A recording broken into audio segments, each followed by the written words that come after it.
like to do it, but I get a it little doesn't bit want more. no one else to do it, you know, but there wasn't before either, but. Sorry about that. I was having a little bit of technical difficulties, but it's all set now. So, sorry about that. Okay, so now it's about 5 minutes past 7. We'll open the Thursday night, May 16th meeting of the Finance Committee. Tonight, I've been kind of saying this every night, that we've been meeting almost very consistently the last few weeks, and certainly the last couple of days, to work on the budget and prepare for the annual town meeting and the special town meeting, which are scheduled for 7 o'clock Monday, June 10th at the Abington High School Gymnasium.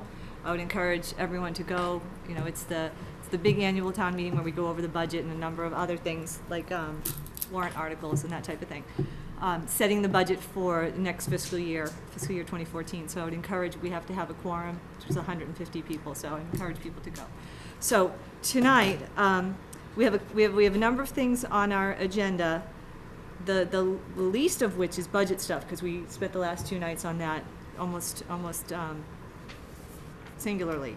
So tonight, we have some warrant article petitioners who are here that put articles on the annual town meeting warrant. We also have town council in attendance. We also have the interim town manager, Leo Provost, here, should we need him. And we also have the interim veterans agent, Robert Pratt, here as well. So before we go into all that, there's just one thing that was left over from last night that the group here put onto the agenda, almost like as an emergency type thing. So this is, the agenda was revised to cover that. This is something we talked about last night, which is a request from the request for funds from the reserve fund for $3,086. That money is in the reserve fund. We voted last night that it meets the definition of the criteria for a withdrawal from the reserve fund. So it is, so I would, just to tell you what it's all, so it's coming from the reserve fund, going to liability, right? Town reports, yes, thank you, I'm sorry. Oh, yes, it's right on here, town reports. So, the other one we did last night. So anyway, so I would entertain a motion from the committee. Motion to approve. Second. Okay, discussion? Kind of discussed it last. All those in favor? Okay, great, awesome, thank you very much. Let me just sign this quick. Today is 5/16, thank you. 13. Number present, 1, 2, 3, 4, 5, 6, 7. Transfer voted, $3,086. I think I just have to sign it somewhere.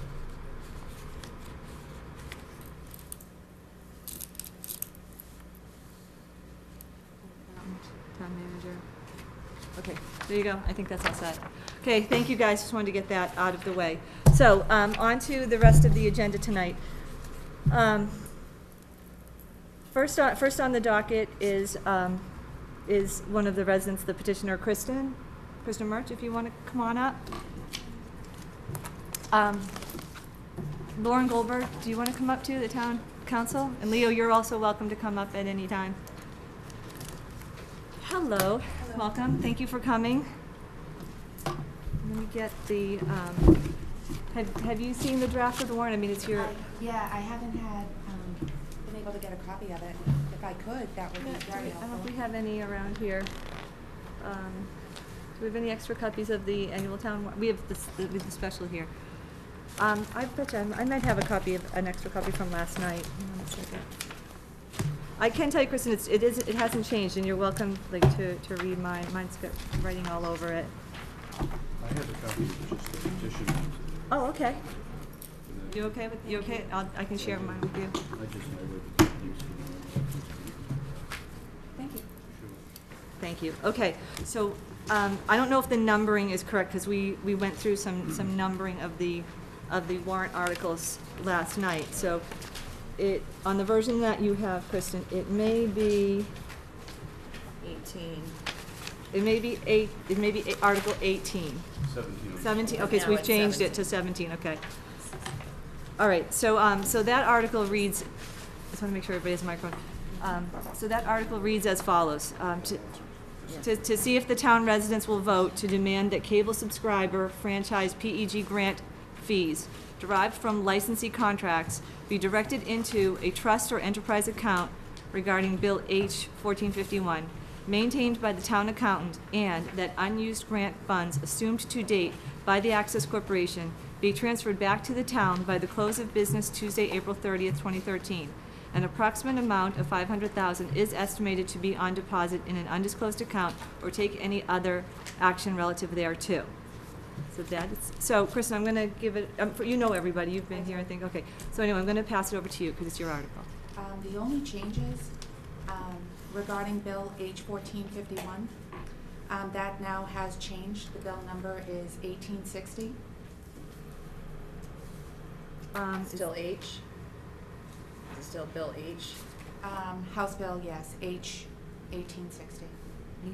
Now, I don't know if the article is printed the way, it has to be printed in the warrant the way it is. As far as like a change like that, I don't know if that's, we've got, okay, that's cool. Any changes, and would that be made on the floor? I would read it as is, or? Well, or I guess could the give it to question Kristen. is whether you're going to be reading motions for the petitioned articles, or whether you're gonna let the It can go either way? petitioners do it. I would be more than happy to let the petitioner do it. I mean, Yeah. it's their article, so. I mean, We can go talk to the Sean and moderator see what he about wants, that. But certainly, I think it's relatively common practice for a petitioner to make their own motion. And in But that- go in ahead. any event, it can include the correct House bill number. And I know that this was the one from last year's session, right? That's And this, right. now it has a new number. Exactly. Yeah. And Okay. I did follow up with the status from the representative that is doing this not the article, but this particular bill. And unfortunately, it's still in the Joint Committee on Municipalities and Regional Government, and doesn't expect it to be passed as soon as we need it. However, Jeff Deal did agree to come to town meeting and speak to it. Moreover, to just assure subscribers that,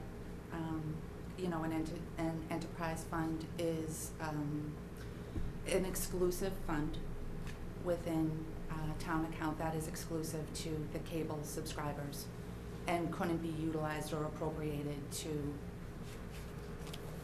do anything else other than to support the public education and government services. That's all. Okay, so the warrant, the article itself is to have the town residents vote to demand that the fees be directed into a trust or enterprise account. So we don't have an existing enterprise or trust account currently? Yeah, you want, Kristen, have you said what you want for the moment? We Go- had asked that the town, direct them back because they are fees being derived. And the selectmen had, I guess it's fine that the way it is. That was back in July of last year. So. Okay, go ahead, thank you, Laura. Yes, thank you. All right, I guess it might be useful to kind of just explain the general process with respect to cable and, what the different variations are, just so we're all kind of on the same page about the way that these fees are handled, not just here in Abington, but throughout the state. Absolutely. And I know that Yep. this is something that the petitioner is very interested in and has done a lot of research on, so, but not everyone else necessarily has that same degree of familiarity, and especially where the finance committee is usually focused on the budget and on, reserve fund transfers, things of that nature. It's not second nature that you'd know all of this. So the short answer is that the town negotiates with the cable companies for a cable license, and there can be one cable license, there can be more than one cable license. In fact, in Abington, as you know, you have both the Comcast and the Verizon license. Fees are dealt with in several different ways. One fee is a fee of 50 cents per person, per subscriber, that's paid each year based on the number of subscribers at the end of the year, December 31st, and that's paid to the town no later than March 15th. Okay, so that's one kind of fee. Sure. So that's one kind of fee. And that fee is not restricted in terms of what it can be used for. There's nothing in state law that says that it has to be segregated or used just for cable purposes, or that in any way limits its use, okay? It's a revenue of the town, just like any other revenue, okay? So that's one fee. Then there's fees that are created by virtue of the actual agreement, the contract between the town and the cable company. And those fees are negotiated, they're not automatic, and they are basically two kinds of fees. One is a fee that's paid like a one-time fee, and that often happens when needs to be an investment of capital, and the cable companies, which used to run the cable studio either through the town or on their own, when they decided they no longer wanted to be in that business, they, in many cases, and I think here in town as well, they sold their equipment to the town or to a cable access corporation for like $1 or some nominal sum.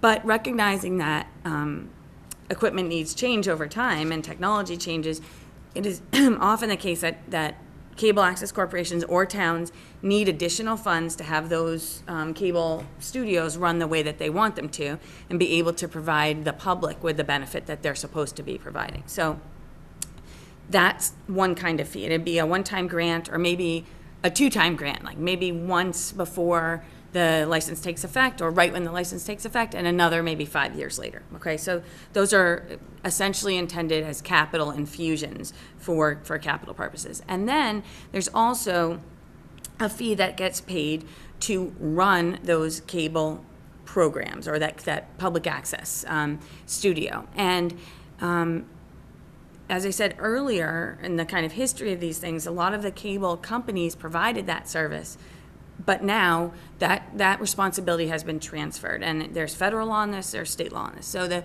federal law basically says that the money that's collected from the subscribers should be used for ensuring public access, the whole concept of public access television. So it'd be used to provide that public access. So it's for staffing the cable studio, for running the cable studio, for assistance with production, perhaps, and for the regular operating costs that running a studio like that would impose. And the way that those fees are dealt with in these contracts is different. In some contracts, like in fact in your Comcast agreement, the agreement actually says that the payment will go to the Cable Access Corporation, and it has certain standards that the Cable Access Corporation had to go through. It had to seek federal nonprofit, not federal, 501c3 status for the IRS. And it has a list of things that the cable corporation has to do. It basically sets forth the charge for the cable corporation. And it says that instead of those fees being paid anywhere else, they're going to be paid directly to the cable corporation under the contract, okay?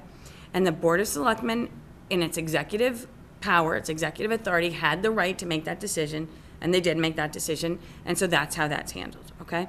Now, the Verizon license is different. The Verizon license doesn't automatically provide for the funds to go to the Cable Access Corporation. What it says is that that the cable company will make a payment to the town, I think it says on a quarterly basis, and that payment can be made to the town, the issuing authority, or to its access designee. And in 2009, there was a decision made by the Board of Selectmen to designate the Cable Access Corporation as its access designee. So those funds never come to the town. They never hit the town's finances, and they're not town funds in that they're not raised by taxation. They're not raised by a surcharge on anyone's taxes, like the Community Preservation Act, or a checkoff box or anything like that. They are raised through the cable rates, and then a portion of those cable rates is paid back to the town. Paid back to the town or its access designee for the purpose of facilitating cable access television, this public access television, okay? And that is also a perfectly acceptable way to do things. So now, what are the options there? The money could come and be put into a special revenue account, which is essentially a gift or grant account under state law right now, without this special act, okay? And that the reason is, why would they come into that? And they would come in like that because they are restricted in what they can be used for. They can only be used for cable access purposes, okay? So we could put them in the general fund, and I'm just gonna put it in quotes, but they'd still be restricted, essentially receipts reserved for appropriation. Most cities and towns that actually receive that money under a license agreement, put it into a grant account. It's like a grant from the from the cable company to the town, or to the town for cable access purposes. Now, if you owned your own studio, then you'd use that money without further appropriation with the approval of the Board of Selectmen for that purpose. You don't own your own studio. The Cable Access Corporation owns a studio in Abington. So one of the ways that the money could be transferred from the town to the Cable Access Corporation, if the money came to the town directly, would be pursuant to a grant agreement, essentially a contract, okay?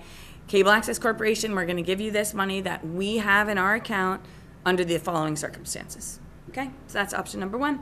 The second option is that the money be paid directly to the Cable Access Corporation by the cable company. And that's what happens right now under the Verizon license, okay? And there's a letter, I think it's from 2009, that says we are designating the Cable Access Corporation as our access designee. And so the money gets paid to them. Now, you might be wondering, well, what is a Cable Access Corporation? Is it a town entity? It is not.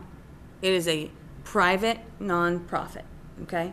Now, a nonprofit has to meet certain standards. They have to make certain filings, or by law, they're supposed to make certain filings. They have a board of directors. They operate under a whole nother set of rules. Those rules are not the town's rules. It's not the same thing. They don't have to have open meetings. I know that they have agreed to in their bylaws, but it's not a requirement for a nonprofit to do that. They have done that. That's up to them. So the town doesn't control the Cable Access Corporation. And I do know that the Board of Selectmen makes appointments, and the school committee makes an appointment to the Cable Access Corporation Board of Directors. And then I believe it's 3 members that are elected by the members of the Cable Access Corporation. In and of itself, the fact that those appointments are made or that have some involvement with the town does not make it a town entity. And both the State Ethics Commission and the Attorney General's Office would take that position. The Supervisor of Public Records. The Supervisor of Public Records, I know, has said the records aren't public records. If the Cable Corporation wants to give out its records, it can. That's its choice. If the AG's office, the Division of Public Charities, says you have to, then that's what it does. It makes certain filings. The filings would be public records, and in fact, you can go onto the Division of Public Charities website, and there's a search. You can do a search, and you can get some records of the corporation there. But just like any other private company, the only records they're required to give are the ones they're required to file with the state. Other than that, they're not required to.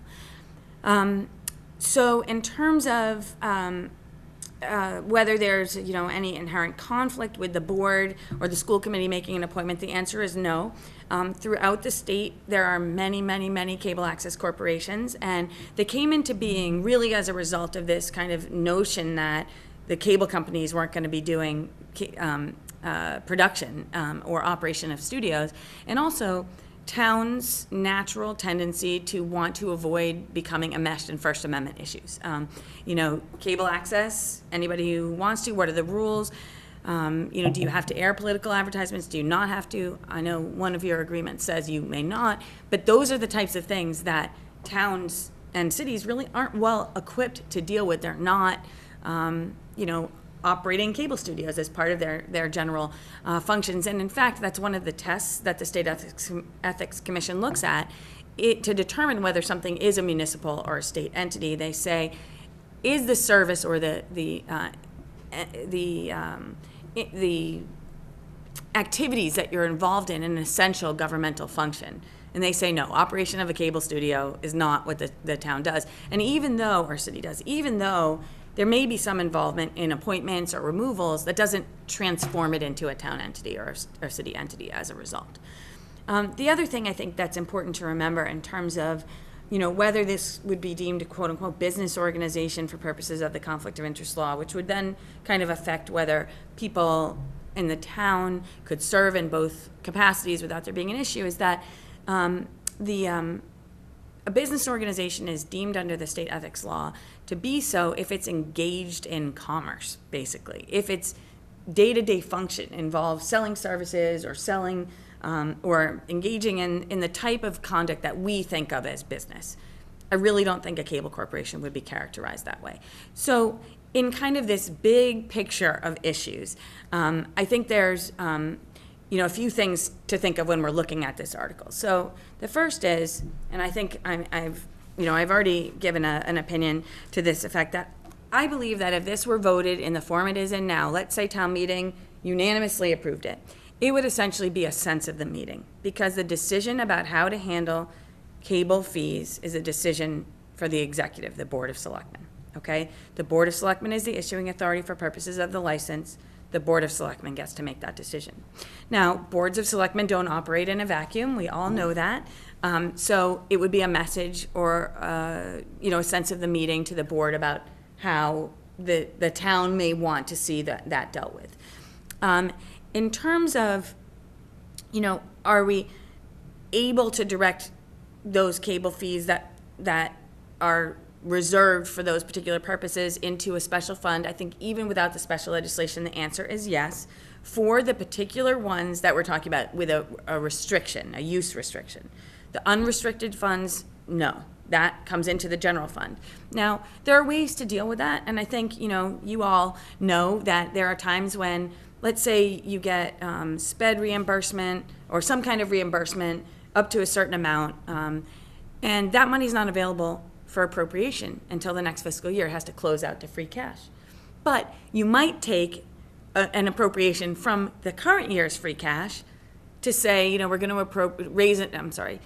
to see if the town will vote to transfer from free cash an amount equal to the amount collected in Medicaid reimbursements, for example. It's not the Medicaid reimbursement money, it's an amount equal to that. So that's one way to deal with that kind of thing. If the concern was, well, gee, we want this money that could be treated as general fund revenue to be treated as reserved for cable purposes, that's a way to do it. But leaving that aside, with respect to this money that is use restricted, when that would come in, it would either be treated kind of as a receipt reserved for appropriation or put into a special gift or grant account under 4453A, okay? But again, the decision about whether that money goes directly to the Cable Access Corporation or to the town is an executive function. And let me just add one more thing. There's case law going back years and years and years and years that says that when a statute or the Constitution or a bylaw leaves to a particular entity responsibility for accomplishing something or achieving something or taking some action, the way they carry that out is up to them. And that's why town meeting can demand it, but town meeting can't make that happen. Town meeting can ask, but it can't make it happen because that decision is solely within the authority of the Board of Selectmen. Let's say that if the selectmen chose, and I think you kind of answered this question, I just want to make sure I'm clear. If the selectmen chose for the money to go, to come into the town first and then go as a grant to the cable access, is the accounting of that money then public record? On the town side. Only when it comes into the town. Yes. Once it goes into the grant, and it's then given to the cable access, how that money is dealt with is not public record. Madam Chairwoman, the answer is yes. Once the money gets sent to the Cable Access Corporation, their records are not public records subject to mandatory disclosure under the law. They are not. They are required to make certain filings with the Attorney General's office. The Secretary of State's office are more organizational. There is the ability of the selectmen to include in a grant, we're going to give you this money and you're going to do X, Y, and Z. So, that's always a possibility. The selectmen could request notification or information as part of a grant. But again, that's a decision that would be up to them. Would the lease agreements as they exist currently have to be renegotiated? The license, The license agreements. the license agreements that currently say, go ahead and pay to our designee, or go ahead and pay those which are in effect right now? The Comcast agreement would need to be renegotiated, period, because it specifically provides for the payment to be made to the Cable Access Corporation, okay? So that would have to be renegotiated. Like any other contract, it would be up to both sides to decide if they wanted to enter into negotiations for that purpose. Just like, you know, the town meeting can't force the Board of Selectmen's hand in this, neither can the Board of Selectmen force Comcast's hand. If they don't They want have to a- renegotiate, they don't have to. They have a standing agreement. that They have an that- agreement, and it's valid. Now, the Verizon license is different, because the Verizon license says to the issuing authority, which is the Board of Selectmen, or its access designee.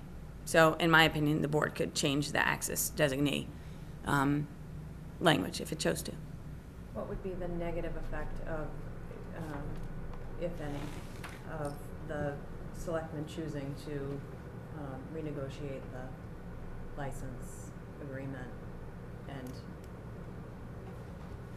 have the money go to the town and then to a grant that goes to the cable access?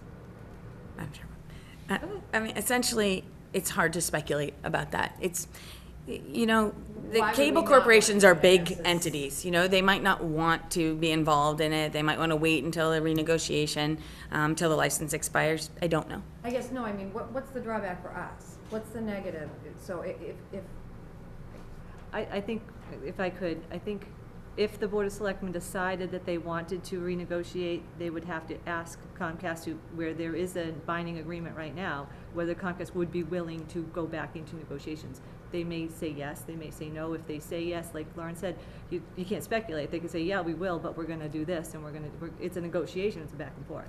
So I'm more trying to see what would the pro be of doing this? Because it's not public record when it ends up. See, I hear that question, and I hear the word public record, but I think the important thing to understand is that these funds are not municipal funds. They weren't raised by taxation. They are covered under this whole other kind of statutory scheme. So whether the board is interested in becoming involved in that or not, I don't know. I mean, part of me would anticipate that because there was a decision that this whole operation would be offloaded out of the town's responsibility, you know, why would the town want to take parts of that back? But again, it's totally within the board's discretion. Are there pros to both sides? Of course there are. You can make an argument why there would be good reasons. You know, we can require them to give us financial information. We can condition the grant for particular purposes. But, you know, it imposes costs on the town. It imposes accounting costs on the town, and the money comes in and out. It has to be audited. There's good reasons for both, and there's drawbacks for both. It's a discretionary issue. Kristen, can I ask you, because you have dealt with the Board of Selectmen, have they given you a sense?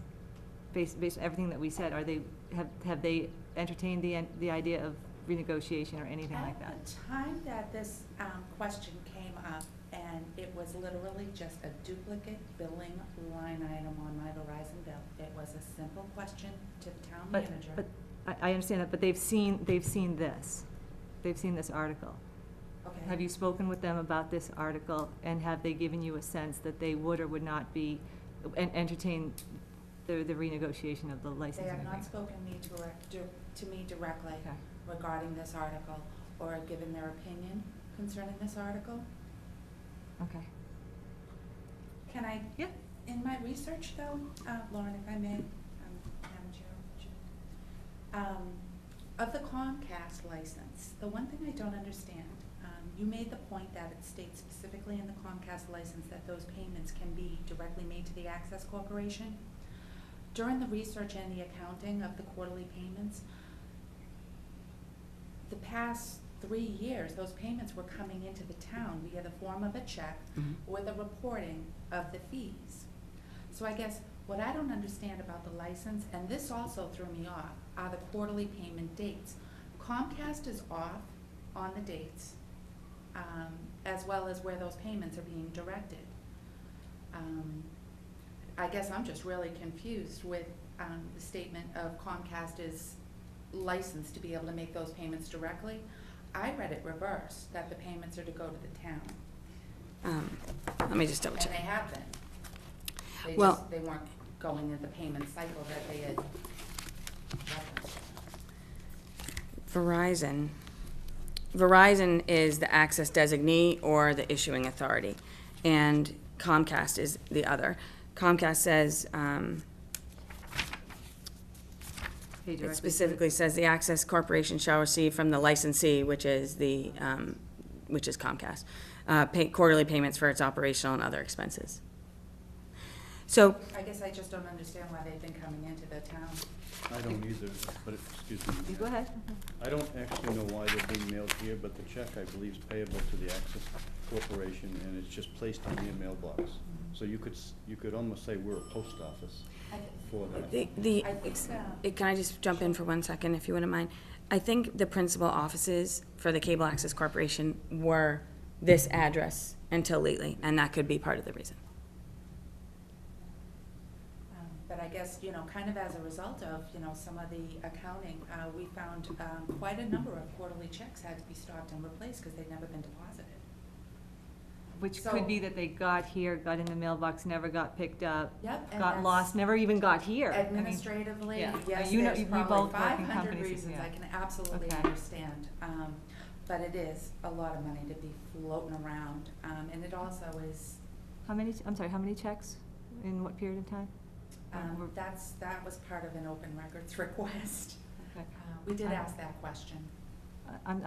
Somebody from the board is, Henry, did you know how many? I believe or- there were two of those checks, one of which was held by the former town manager for a period of time, so Okay. they didn't get to us in time.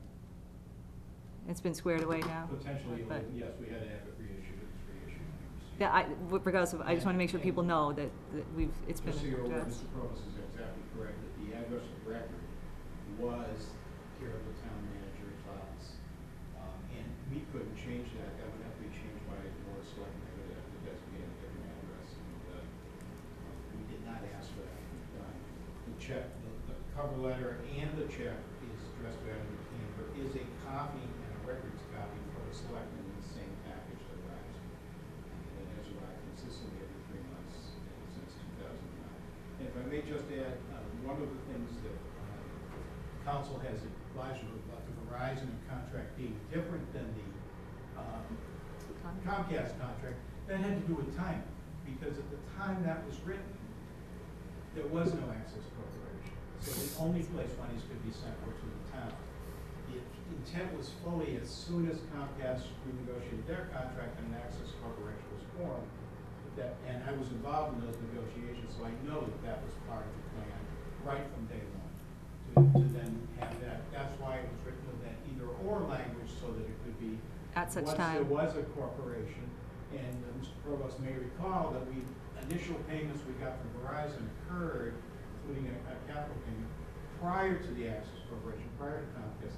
They were held by the town until the Access Corporation was fully formed, and then they were transferred through his office as treasurer to the Access Corporation. May I If ask- that clarifies things. Okay, thank you. Yep, go ahead. Part of the accounting, were those the prepayments? You can direct it to me. Oh, sorry. That's okay. The payments that were, Mr. DeCarlo had referenced, were those the prepayments made by the cable carriers? Were they prepayments made by the, sorry, The yeah. 100,000 and then, So the capital, yes. the capital, I got a total of 100,000, and then in the Comcast license, I believe there's another 75,000 referenced, and I was able to tie out the 2009 Comcast payments because they reduced their free franchise fee amount by 25,000 So, a quarter. so the question is, The question is, did the town transfer 175,000 to the cable access company in those years? Because I wasn't able to find a record of those monies in the town account for the annual report. I can only add that I know that one of them was a Verizon capital payment, and that was held for some period of time from that 2008 to 2009. so, But where so, were they okay, now? so, I can't so speak to the others, and I if don't there know is, what account with the it's town. for. if there is a very specific question about was a particular amount of money received and where did it go and was it deposited? Who answers that question? Who would be, from 2009 you said? Is that was the date? 2008, that were the Verizon payments. I believe that was a total of 100,000, and then there was the Comcast prepayment. I believe it was 75,000. If money was in our hands, and I do remember Mr. DiCarlo, we did have a transfer. I don't know off the top of my head what that dollar amount was, but it I wouldn't would've- expect you to. Thank you. It would have come from a 5 years later. particular general ledger account, which we can certainly look back at and determine how much that was. Now, what were the amounts of money that went into that account to build up to that? I'm not sure that would be readily available. You know, that would be back over history of And this credits, is where, but- this is where I'm going with that. There could be another avenue to find that information, yes or no, whatever that avenue is, but it's not this article. Right. Is that a correct statement? Yes. Okay, so since we have to focus on the article, that's where I'm staying, okay? So if that's another issue, that's another issue, but No, we it have to actually say on where we're at. answered the question as far as the money's assumed on deposit. Thank you. You're very well, okay. Yeah, go ahead, Chad. It's the intent of the article to understand the accounting of where the money that's on your cable bill goes and how it's spent. Is that what the root of this all is? It's a grant, or it was intended to be a grant. It would be good to see more educational programming and resources available to our students or any resident or just about, you know, anyone that wants to utilize. I guess the town had looked for support to upgrade for a long time. The question, if you saw the communications from the town in response, again, to just the general inquiry, it seemed like there was quite a bit of infrastructure, infighting, disconnects. And there was no underlying contract between the Access Corporation and the town that, you know, was just blatant, you know, well, what do they do? And that's how everything else just sort of rolled out.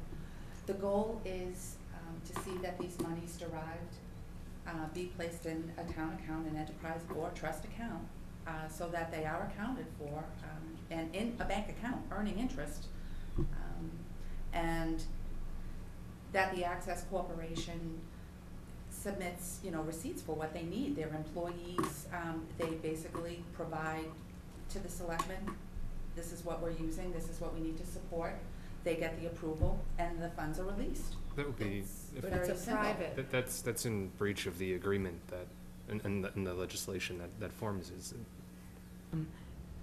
Essentially, that would convert the studio and its operations from a private nonprofit corporation to a municipal operation. And one of the, the town has no ability to do that. It can't make it a municipal entity. The cable corporation is a private entity. Certainly, the way the money is provided, even under the current system, could be reviewed. That's, again, up to the Board of Selectmen. But the money that comes in is not the 50 cent subscriber fee that the cable corporation has to pay, but these other fees that are created by the contracts. They're reserved for the purpose of cable access and education, no matter what, whether they come onto the town's books or they go directly to the cable corporation's books. And because the cable corporation is not subject to the public records law, they're just not required to have the same level of, I'm going to use the word access again, but the public doesn't have the same level of access. It just doesn't. It's not unusual for cable-related operations to be handled in this way. It seems to me that this idea of the trust or enterprise account, right now, under the Comcast agreement, it's not a possibility. With respect to the Verizon license, You know, an enterprise account is, right now, this bill isn't in existence, so there is no enterprise. And it's not the town's enterprise. The town doesn't run the cable company. So an enterprise account wouldn't be appropriate. The only way that I see that happening is essentially a grant account. The money would come in and then it would be given over as a grant. But I would actually, you know, as town council, I would recommend against requiring receipts, et cetera, before that money went over, because then those people, the employees, look like the town's employees. We have liability for what they do and the decisions that they make. And, you know, that's one of the reasons I would suspect that the decision was made to have a separate entity for cable operations. So is there maybe a different avenue to take to, like, with any nonprofit, if you wanted to know how a nonprofit was spending their monies, what they were going towards, is there another avenue outside of the town that maybe this would, There may be, but it doesn't have to it's not in this do with article us. though. Right. And I really have to stick to this article. No, I think I understand completely what you're saying, that Access Corporation doesn't have to provide receipts to the town in order for the town to transfer the monies to the Access Corporation. But the Access Corporation is required to file as a nonprofit with the Attorney General's nonprofit division, so the annual 990s. That makes sense. The other piece of this article is about requiring or requesting that the monies be transferred back. And, you know, again, if the Board of Selectmen chose to do that, all they could do is ask, and there would be no obligation on the part of the cable corporation. That money is provided to them under contract, you know, under both of the licenses. So, again, I think, you know, this article kind of highlights the legal issue of directory versus, you know, mandatory versus directory. This is not, you can't mandate this through legislative action. It can be a sense of the meeting, a direction to the Board of Selectmen, a recommendation, but that's all. And the same thing with requesting the money to be returned. It's even if the Board of Selectmen said, okay, town meeting, if town meeting were to vote in the favor, all right, town meeting, we'll carry out what it is that you asked, because, you know, regardless of our personal feelings, we're gonna do that. Even then, it's just a request, and they can't mandate that. And were they to try, that would, in my opinion, be problematic. Try to mandate it, that would be problematic. Thank you. One other question. So, with respect to this article, how it is written and presented, number one, is it possible or even plausible, given the verbiage that is in here and the requirements within that, or is it inconsistent with what the request is? Madam Chair. Go right ahead. The answer to that question is, if this were voted and approved, it's, you know, it's a resolution. It's a resolution of town meeting. You know, we see those on the warrant from time to time. You know, we would like to have something sent to our state reps and our state senators and to the governor and the president. And it's a feeling of town meeting. It's town meeting's stated desire. It doesn't mean that Then would the executive makes a decision. exactly about how to handle it. There would be no way to comply with this right now under the Comcast license. Even if it was a vote that was mandatory, it cannot be implemented without renegotiating the Comcast license. And with respect to the Verizon license, it would take action on behalf of the Board of Selectmen in order for that to happen. It's not self-effectuating. Nothing will occur as a result of this except a statement from town meeting. I thought the actual question you were going to ask is, or where you're going to go next is, you know, does town meeting even get to vote on this? And, you know, I think my memory of the Abington town meeting and these types of things, really it's kind of case by case whether moderators allow something onto the floor that can have no legal effect, but most of the time they will unless it's a danger to society. And I don't think this is going to be a danger to society, and I expect the moderator will allow it to be debated. But the effect of it is just a resolution. Which is our goal from the beginning. Okay, Just want to say, point of order, that it's not a financial No, it's not. article then. And usually we are asked by the selectmen for an opinion if they want it, you know, or it's not something that we could, it's not a financial article. Yes, I agree with you, but so, Like so nothing point, that so we point can of do, order. I guess, I about think it. we've spoken about it, everybody's had an opportunity to speak on it. I would entertain a motion with regard to, the finance committee has to make recommendations on all articles. We could do that right now with everybody here, we could do it after the fact. Does anyone feel comfortable making a motion currently? I make a motion to pass over. Second. Okay, discussion, is there anything, does anyone wanna, okay? All those in favor of the motion on the floor, which is to recommend passing over this article, vote. All those in favor? Okay, yes, okay. What that means is that our recommendation on town meeting is going to be that there's like no action that we pass over this. You still can ask people to vote for it, I'm right? Right, you And would make the. Town meeting, all we're doing is making there's a motion, we make a recommendation, you can speak and say whatever you want, the town makes the decision.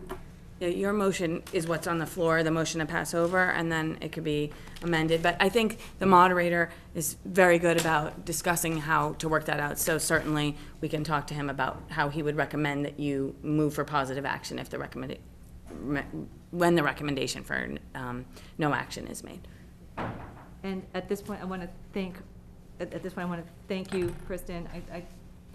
I think it was very valuable to bring this up and to ferret out all this information to get everybody squared away on it.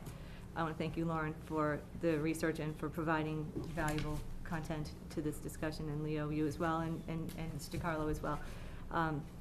Thank you very much for coming in, and we'll see you at town meeting. That's where we're going next. Okay.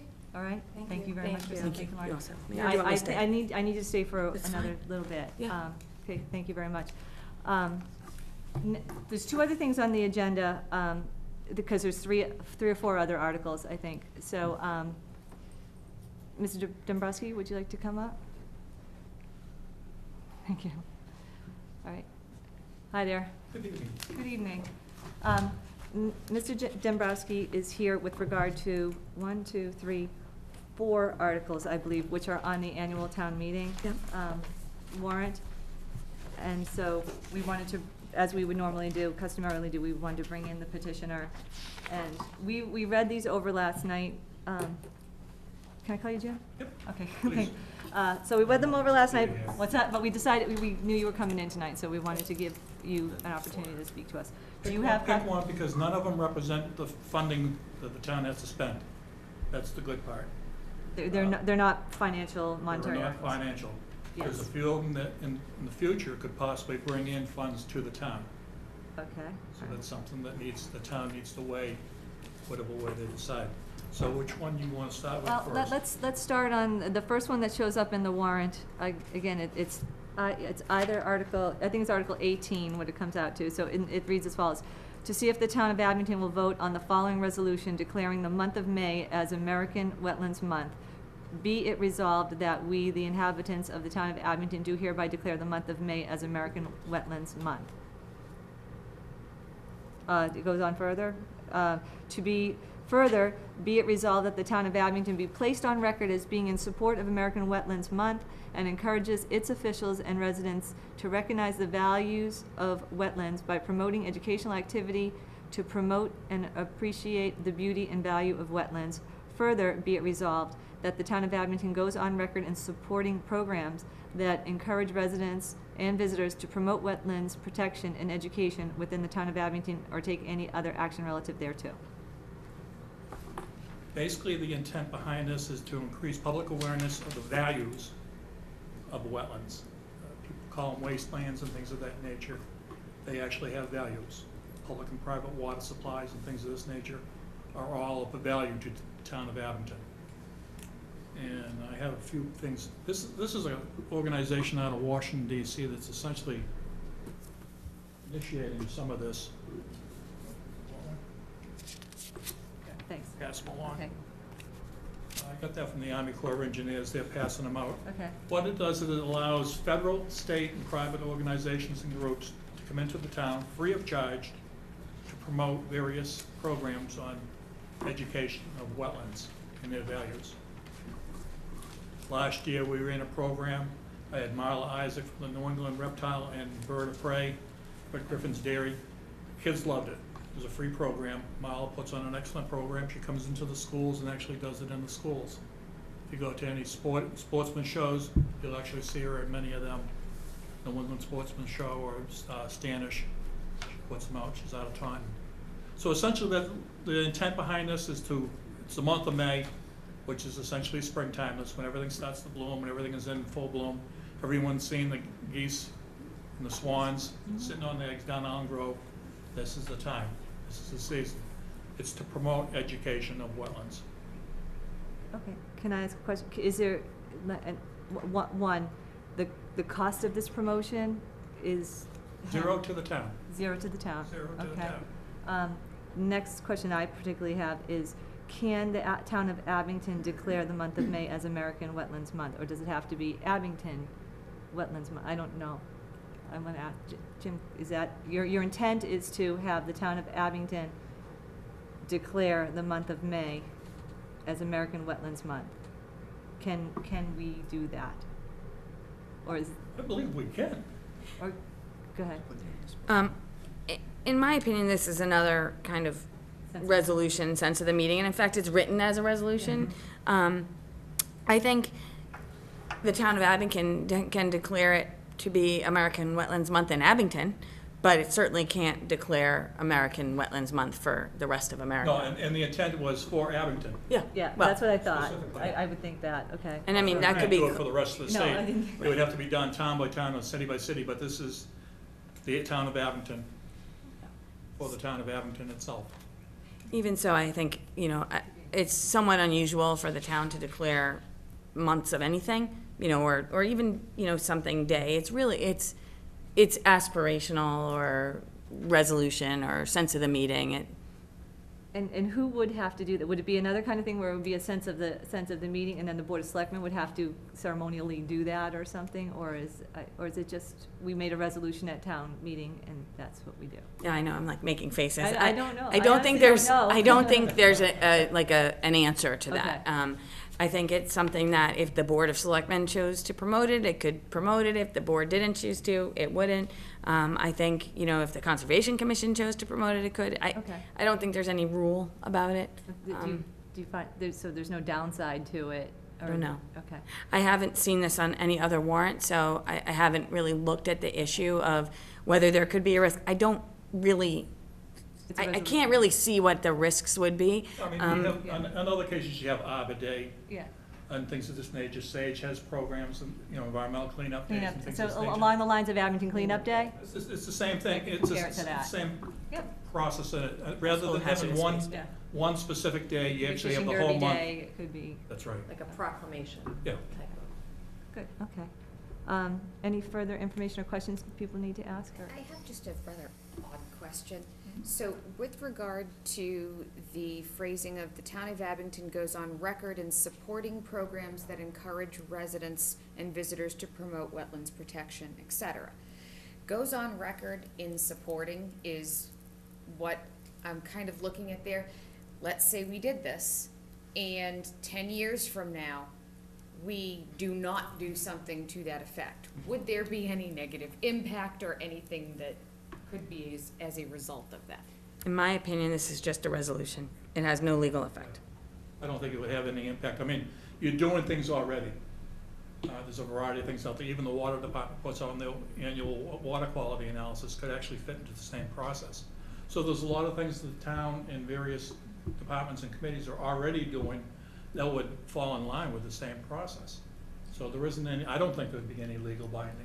Madam Chair, the one thing I would want to caution about, though, is that we, the town, don't control the way that other people see or do things. So, if in thinking further about the question on the table, it's possible someone could say, if a decision was made they didn't like, well, look, you guys are on record as supporting this and now you didn't do it. But there'd be no liability as a result. You can, people do all sorts of things. Yeah, I mean, it doesn't require any decisions to be made. This is simply an educational opportunity. Madam Chairman? Yes. Just sitting here listening, a question comes to my mind. I keep hearing that this is just a resolution. Well, does a resolution belong at a selectmen's meeting where they make the resolution for the town? That's kind of where I was going with the, do they declare a day? Or does it really belong at town meeting? And it's just a thought I'm having. And I don't know the answer, but it seems like it might be the body of the selectmen or something of that nature. I think that goes really to the earlier point, that it doesn't, it's not self-effectual. It doesn't really do anything. If town meeting voted this and no one did anything with it, it would just be, there'd be a resolution that town meeting voted to approve, but nothing would come of it. If the board chose to promote it by facilitating discussions at meetings or, declaring a particular program, or then that would kind of rise to something more. But this is an example of, does the legislative body of the town have the ability to do this? Not particularly. Just like they don't have the right to ask for a constitutional amendment to the United States Constitution, but it doesn't mean that town meetings don't get petitioned articles and act on things like this. But it has no legal effect, in my opinion. Okay. Does anyone want to go ahead? That's a good question. Go ahead. Oh, I'm sorry, I thought you did. So go ahead, sorry. Go ahead, Rex. I think this is along the lines of every year the selectmen declare April, I forget the date, Vietnam Veterans Day, and there's a resolution about it. So that's probably the way it should be. Selectmen handle. It wouldn't be the same way as the sense of the town meeting, the sense of the town. I mean, if it is directed, and it sits solely within the body of the Board of Selectmen, they either have the option to either say yea or nay. Whereas if the body of the town of Abington says, we give you the consensus that we would like this to go forward, it'd be a little bit different. But what's in front of us right now is, do we have enough information here to recommend supporting of this? I mean, you will have an opportunity to speak at town meeting also. And at that time, questions may come up. Like, if it is presented as a sense of the meeting, there's no legal binding to it, that kind of thing, I can't see people saying no, unless they're thinking, there could be some sort of liability there, but. I have seen town meetings vote no and things like this just because they don't think they should be It's the making right that place to decision. do it. But, Okay. I don't know. again, I think it's on the warrant. Yeah. It'll get moved or it won't. And, I think that town meeting either decides that it would like to weigh in on American Wetlands Month or not. And from my own sense of just going through this is that, it seems like a good thing, but I'm always worried about putting our stamp on something that may or may not be, that could be thrown up in our face at some point, to be quite honest. But I could go either way, and so, does anyone want to make a motion on this for further discussion to get to a recommendation? Make a motion to recommend approval. Recommend approval? Anyone want to second that? Second. Second, okay, for discussion? Any discussion? I think hearing Attorney Goldberg speak, there doesn't seem to be any risk. It's just a resolution. We support wetlands. If the town doesn't want to support wetlands, they can vote no. Or if they don't want to put their stamp on it. Anybody else? Okay, so the motion on the floor is to recommend approval of Article 18. All those in favor? 1, 2, 3, 4. All those against? Nobody abstain? Okay, it passes. Who's abstained is not so. Okay, so the recommendation is to recommend approval of this at town meeting. Thank you. I just don't understand it enough yet. So, okay, Article 20, to see if the town, it's 19, the number changed. 19, to see if the town will vote to create a Community Preservation Act committee to study, evaluate, and present recommendations on the implementation of the Community Preservation Act, MGL Chapter 44B, within the town of Abington. Said committee shall be appointed by the Board of Selectmen and consist of a minimum of 7 members, including a representative from the Board of Selectmen, Board of Assessors, and the Treasurer Collector's Office, or take any other action relative thereto. Mr. Dombrowski. Some of you may and may not be aware, the Community Preservation Act has been out available to the cities and towns for the past 13, 14 years now. It's a 50% matching grant program. What this is asking is that the town of Abington enact and create or allows the Board of Selectmen to create a committee to study this, to determine whether or not it's viable for the town of Abington. And the Community Preservation Act itself provides funding or 50% grant funding for things such as open space, historic resources, recreational land, and community housing. There's a variety of things going. It is a self-imposed tax Self-imposed tax, so it is a monetary. up to 3% Of, of whatever you determine of the valuations. You can exempt, and I'll leave council to explain a little bit more. okay. It's rather entailed. There's a lot of information that goes into it. I don't have a lot of information on it. I did send you some of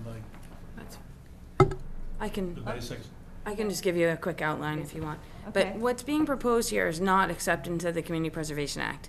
That would be a question that would potentially in the future impact the tax, the amount collected from people related to their tax. It's a surcharge on the real estate tax. But that's not what this article is doing. This article is proposing appointment of a committee to essentially consider whether to adopt the Community Preservation Act. Is that correct? Correct. And in order to adopt the Community Preservation Act, town meeting needs to vote. They need to vote on a percentage, I think, between 0.25% and 3% of the surcharge. In addition to that, there are several exemptions. The first $100,000 of value on a residential real property, class 3 and 4, or class 1 and 2, I can't remember. There's been a variety of changes too. Yeah, of classified property, so that those would be exempted altogether if desired.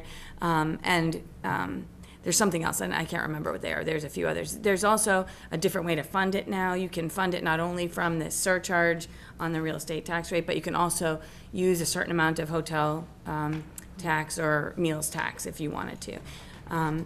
Once it would be approved by town meeting, it goes on the next election ballot. The regular election, if the state regular election is more than 60 days after, it goes on the state ballot.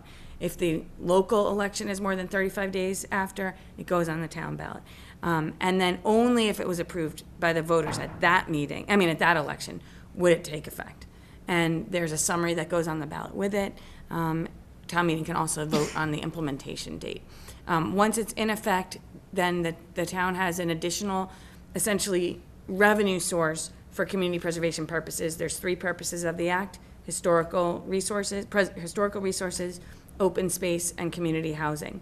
And 10% of the act's revenues that come into the town have to be spent on each of the 3 purposes of the act. And in addition, there's a reference to 50%, but it's actually been lower, much lower than 50% in the past maybe 5 years. When it was first in effect, it was 100% state match. Now it's, I think it was 26 or 25 or 24. And it's hard to tell. It depends on the amount of real estate transactions there are. People pay a surcharge at the registry, and that money is then returned in a matching kind of round. They have round 1, round 2, round 3. If a town adopts the CPA at the 3%, which is the highest level, it has the potential to get the most reimbursement or matching funds. And those matching funds are added to the amount that the town collects locally and can be spent. In addition, there's a community preservation committee that has to be created by bylaw, and that committee is representative of Historic Commission, Planning Board, Board of Selectmen, Conservation, Recreation. So it's kind of a far-reaching group, and they are the only ones that decide in the first instance what town meeting can vote on with respect to the use of the funds. So it's very different. Like Finance Committee might make a recommendation, but town meeting can still vote regardless. With the CPA, only what the CPC recommends can town meeting vote on. So this is a committee to look at and consider whether that makes sense. That's what this is. Any questions? Anyone want to make a motion? Motion to approve. Second. Okay, discussion? If this was to go forward, and they come back and say, we want to start this committee and propose a tax, and it's 3%, is that 3%, what is the 3% of? It's the 3% of the total value of your home, it's 3% of the tax that you already Of pay. your real estate tax bill. So if you pay $4,000 a year, it's 3% of the $4,000. Okay. Just to say, I wish I had more of this, because it helps with the explanations of it, but We can have it if you scanned. can, yeah. It breaks it down on the way it is, and like I With say, the color it background, I is don't know. constantly changing. It does give you the background on it. It's just, right now, you have a project in the town where you're rebuilding the arch, Memorial Arch. This would qualify. Whereas the town's spending X amount of money on it, there would actually be X amount of funding available through this if it was in place. Madam Chairman, the other thing to remember about the financial impacts is that if a person is entitled to an exemption, then that also is taken into account with their surcharge. So someone who's totally exempt from taxation would not get a surcharge because they would be totally exempt. And the committee would actually devise which ones would be exempt, senior housing and. But not income this levels. committee. No, No. The committee It would be after the it's committee voted and afterwards. after a thing is said. Correct. It's not this committee, okay. It would be the committee, that would be their recommendations, Yeah, that they'd set it up in whatever percentage was agreed to. and whatever exemptions. You were meaning people that are exempt from taxes, just like right now? Yeah. As we sit here? yeah. And the other point is that this would be a recommendation. It wouldn't automatically get presented to the town, even if this committee recommended yes, unless the board put it on the warrant or it was petitioned or something. But it's not. This is another situation where they would be tasked with studying perhaps, but, you know, the result would depend on who took So this action. committee would study, evaluate, and present recommendations of the blah, blah, blah to the Board of Selectmen? They present their recommendations to Board of Selectmen, or they believe it. make those recommendations to town meeting? I believe it would go back to the Board of Selectmen, To present and at that point, recommendations. if the Board of Selectmen voted to accept their recommendations, then an article would be placed on the warrant to go forward Yeah. in that correct process. I agree this would go back to town, It- I mean, this to the is- Board of Selectmen. This is, Okay, it's so a step it doesn't process. particularly say that, but that's. The Board of Selectmen's the appointing authority under this article, so to me, It all it wraps up under wraps that. up They together. appoint, they get the, okay. Yeah. Okay, any other questions? Is there any length of time that this committee sits? Oh.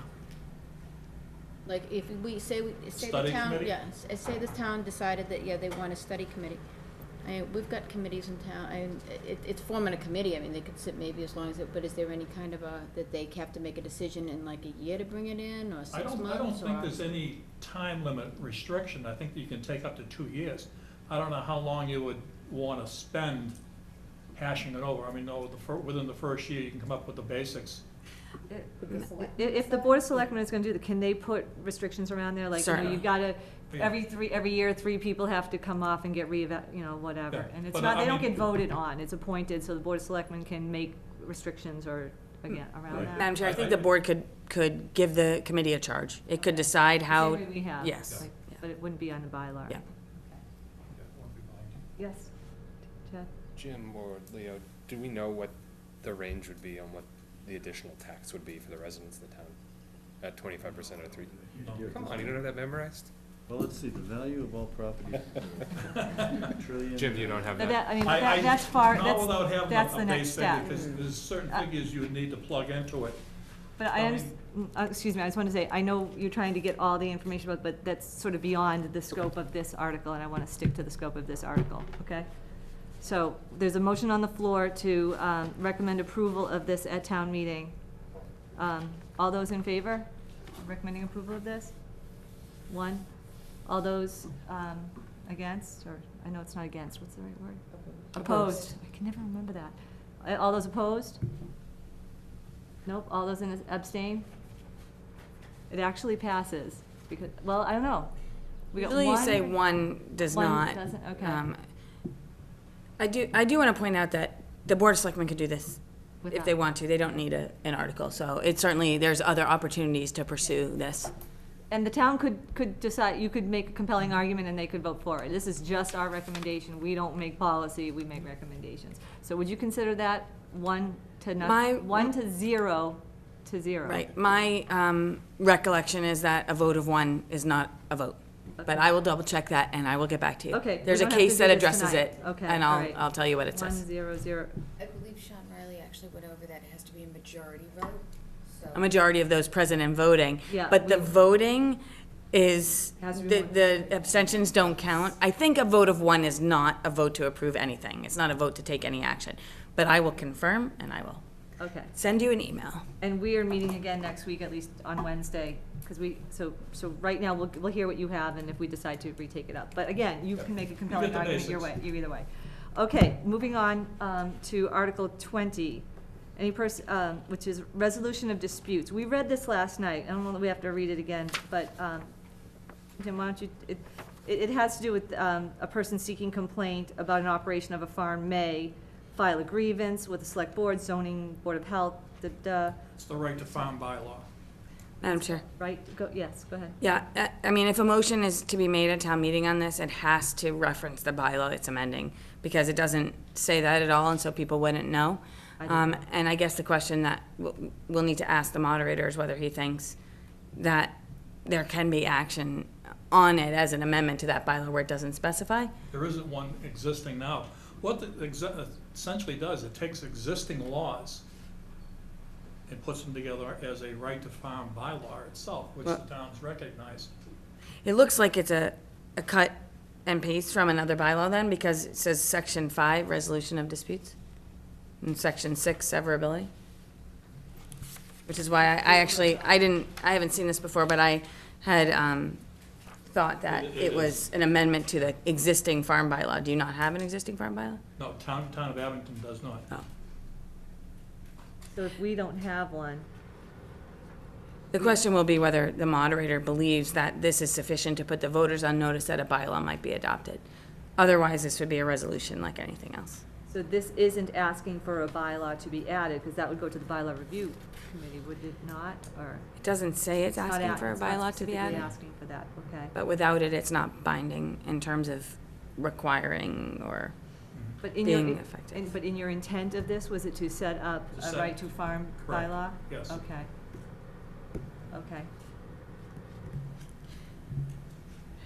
And let me just, and I don't know which way it will go, so like, very, very briefly, right to farm bylaw, does that, it adds a bylaw to our town to say that we have, that under some sort of circumstances, maybe that which is here, someone has a right to farm on public or Under private. the laws of Massachusetts, there are, I believe there's specifically 4 of them, and even in the town zoning bylaws, you have the right to farm your property.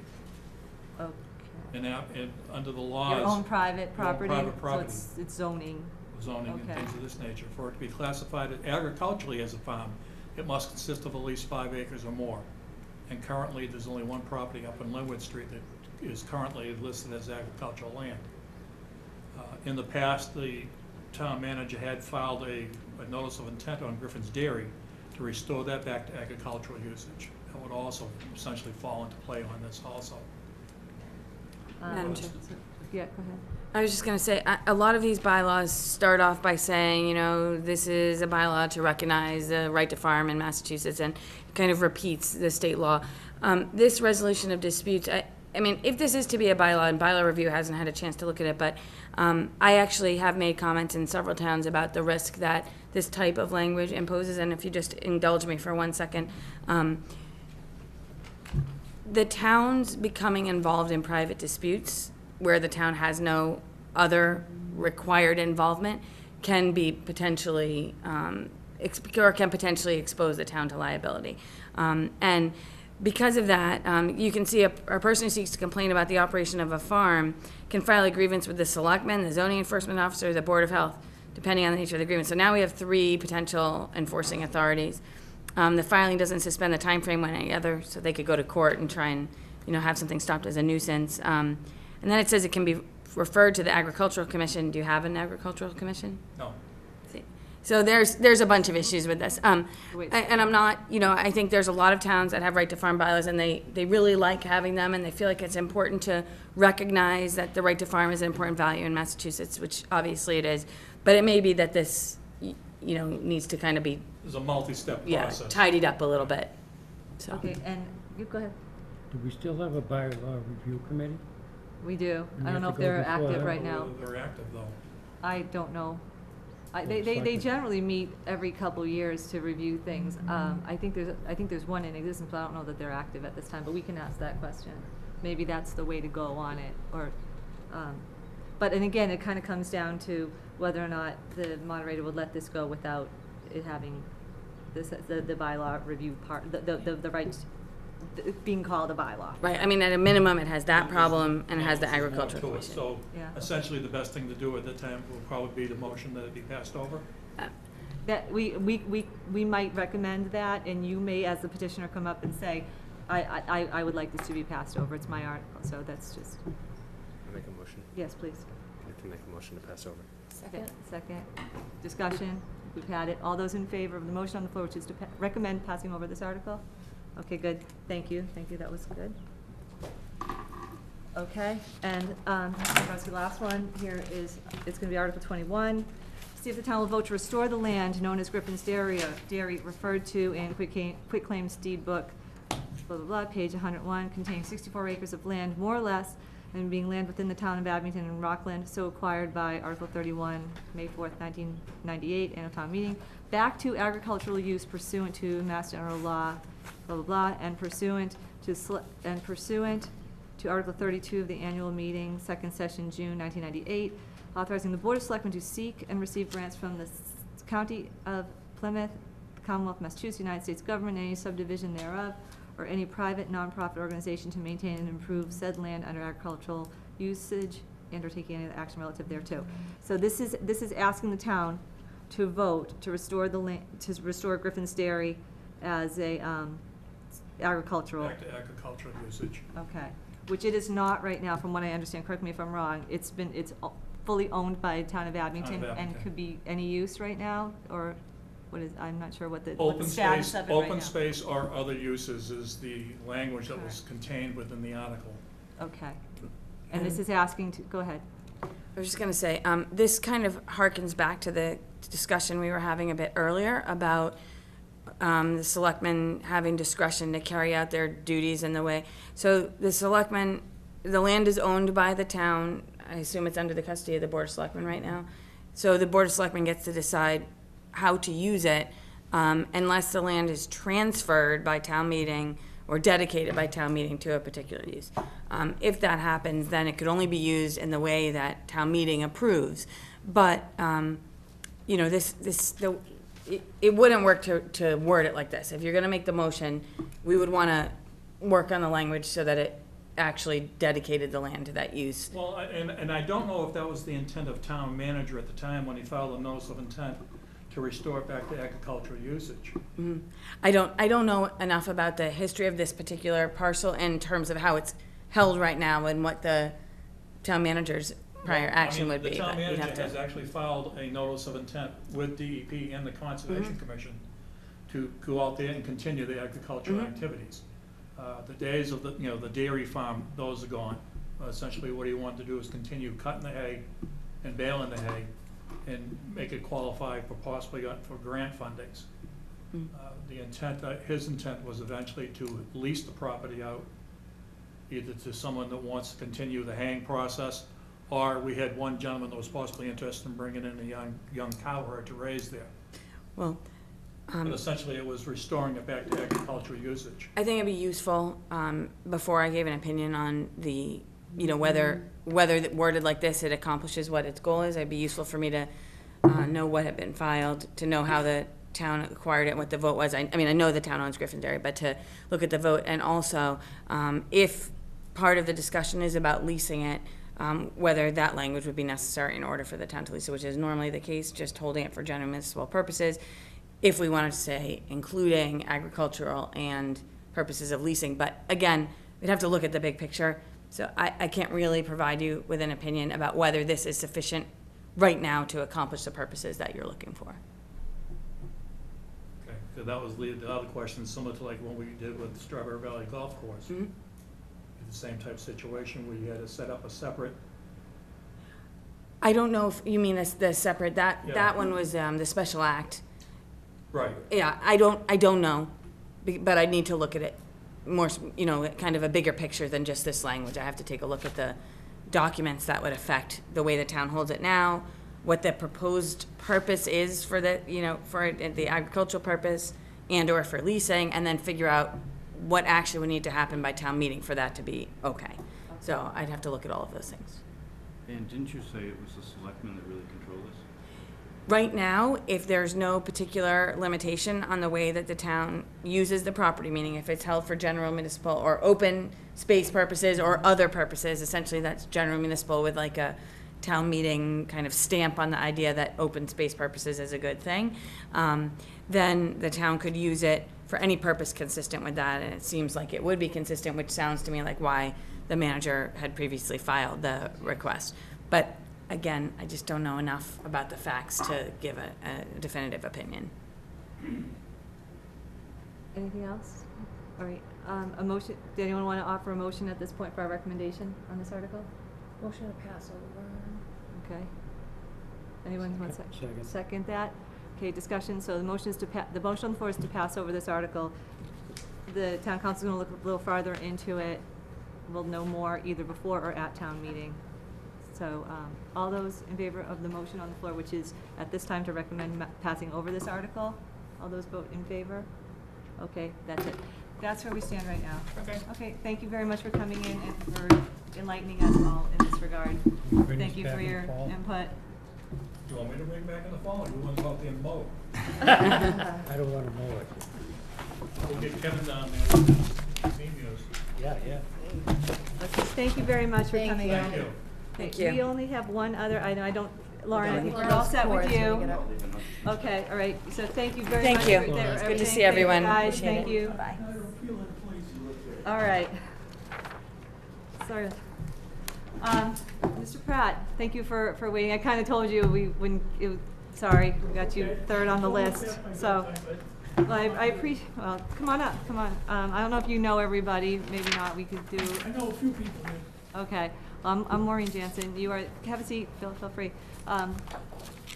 You are the interim veterans agent, is that Yes. correct? Or Interim Veteran Service Officer, veteran service? Thank you. slant Director of Veteran Services.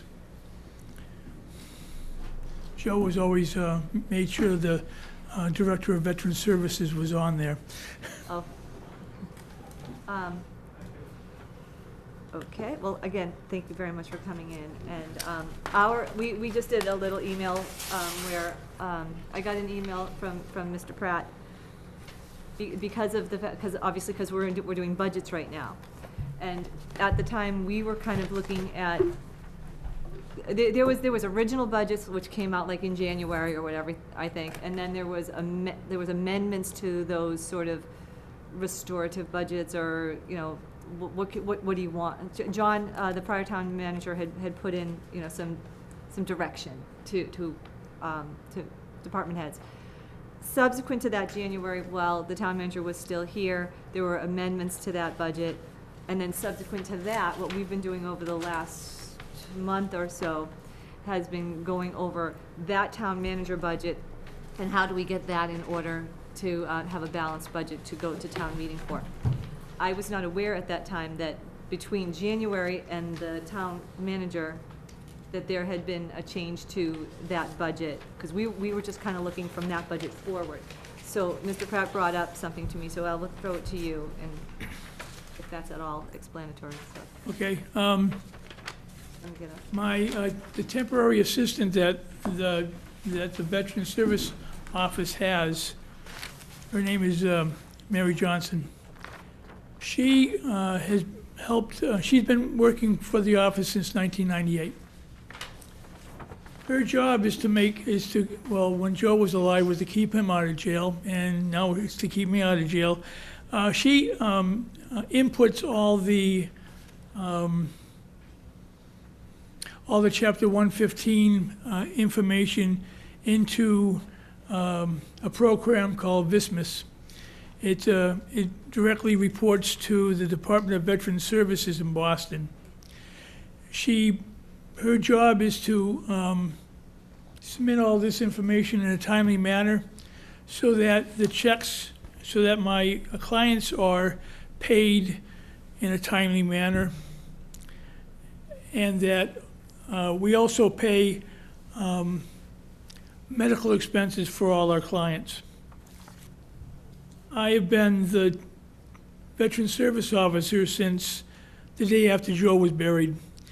I know nothing about budgets or anything else.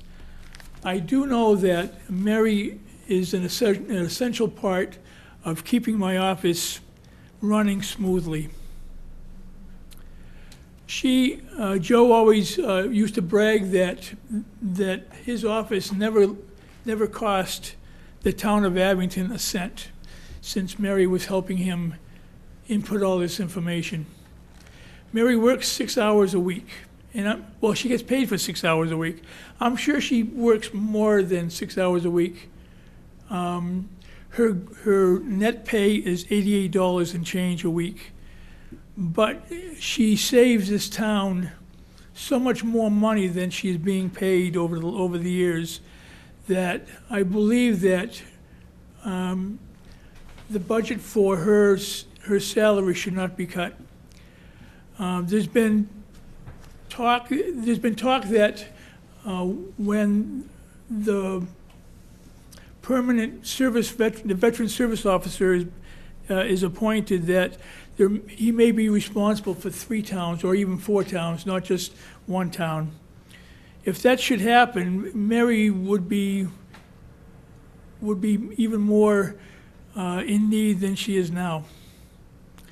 Joe made up the budget way before I even knew there was budgets. I had volunteered in his office from a year ago, January, until his death. I told John D'Agostino that I would keep the Veterans Office open. I wasn't expected to get paid, but he's paying me. But I don't know anything about what Joe put in the budget. I thought I was going to get a copy of the budget emailed to me today, but that didn't happen. So I haven't even been able to look over the budget or whether I would understand what I was looking for in the first place. I'm a babe in the woods when it comes to this. My job is to make sure that my veterans are taken care of, along with the widows and along with their families. Mary's job, what Mary does, frees up what I need to do for my veterans. And when I say my veterans, I mean every veteran that comes in to my office, whether they're seeking Chapter 115 or whether they're seeking non-service connected pension or compensation from the VA. That's one less thing I have to worry about when I do all this. In the last 6 months, there have been 2 cases where one gentleman had just come back from Afghanistan. He got home and his girlfriend left him with a 2-year-old and a 6-month-old, sleeping on his sister's couch. The landlord didn't want him there anymore because of the children. He had no way of looking for work because he was staying home taking care of the kids. So my job is to make sure that his kids are taken care of, he's able to find a decent home, and he's able to look for a job to take care of his family. Those are the things I really worry about the most, is to make sure those people that come back from overseas, or even the older veterans that need help, get the help that I can get them. And again, Mary only works 6 hours a week. It's $110 gross a week. I was told that if I was to try to keep her in my budget, that I would have to sacrifice something else. Being an interim employee, it's kind of hard to figure out. I am planning on applying for the full-time position once it goes on, but I don't see that even happening until probably the middle of June, because the new town manager doesn't take place until, June 10th. well, and that's 2 days before my temporary contract runs out. So I have no way of planning anything. I have plans what I want to do if I become the full-time veteran service officer. And one of those is to include Mary. I am currently retired from the federal government. I retired from the Department of Veterans Affairs a year ago, January. Part of my my retirement pays for my Blue Cross Blue Shield health insurance. If I were to become the permanent veteran service officer, the town of Abington will not have to pay for my health insurance. I don't know how that would affect, whether it's apples or oranges, or would the town be able to afford keeping my assistant on my staff? Due to that trade-off. So, Right. I understand. And I think the town of Abington would be saving more money than what they're paying Mary now, because I don't even know what I'm being paid, what I'm paid for, what I am paying for my health insurance. But I do believe that the trade-off would be more than beneficial to the town of Abington, so that I will be able to concentrate on things I need to concentrate on, and it will save the town some money also. A couple things. First of all, thank you very much for your service in the past and currently with the veterans, and as a veteran yourself, I want to thank you very much. And thank you very much for stepping up into the position when Joe passed. Yeah. So, I told him all the time I was volunteering for him, I didn't want the job. I wouldn't even take a key to the office. He bought me a couple of shirts that said, I don't care how many shirts you buy me, Joe, I don't want the job. It took him dying for me to realize that the only person that can do this job any better than Joe is me. And that's why I decided to do it, because that's what I did for a living for 12 years. And it's something I continue to do, something that I love to do. And that's why I'm doing what I'm doing. thank you very much. Thank you. You're welcome. With regard to the issue at hand, that Leo, maybe you can, and as far as we can see that on the sheet that we've been dealing with, we see the total for veterans, I think. Yes. Included in that number, which we've been beaten up the last few days, so in that number, to be sure, in the salary part of that, because we're seeing the bigger number, let me back up. I know it's $88 or $110 a week. What does that come to on an annual basis? Or what was that budgeted for in last year, for instance? Well, I'm not sure who put together the original budget. Obviously, it wasn't Bob. Yeah. And obviously, it wasn't Joe. No, it's John.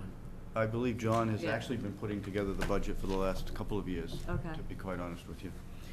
So I will just read for you what was in the original request stage relative to the part-time position. That was $6,024. And then in the town manager's adjusted stage, which was before the budget was handed to me, if you will, Yeah. he had removed that, and he had a lower number on the salary line than what Joe was making. Right. He had reduced both of those. Okay. So the number that's in the salary line item right now, did we adjust that any further, or did we keep that? Because there was like the first budget, then there was the one, and then we've adjusted further. I don't Yeah. think we've touched, I don't think- I don't think we touched that. I don't think we touched that. I'm quite sure I agree with you that we did. So we're still going off the number that was that middle number, if you will, the second number, not the January number, I think. I guess my point is this, is that, the way that a budget currently works is that there's an amount that's dedicated to salary, and then there's an amount to, veterans aid and this type of thing. So the amount dedicated to salary is currently where it's at, and we've got ourselves a balanced budget, if you will, right now. Not that it's final, whatever.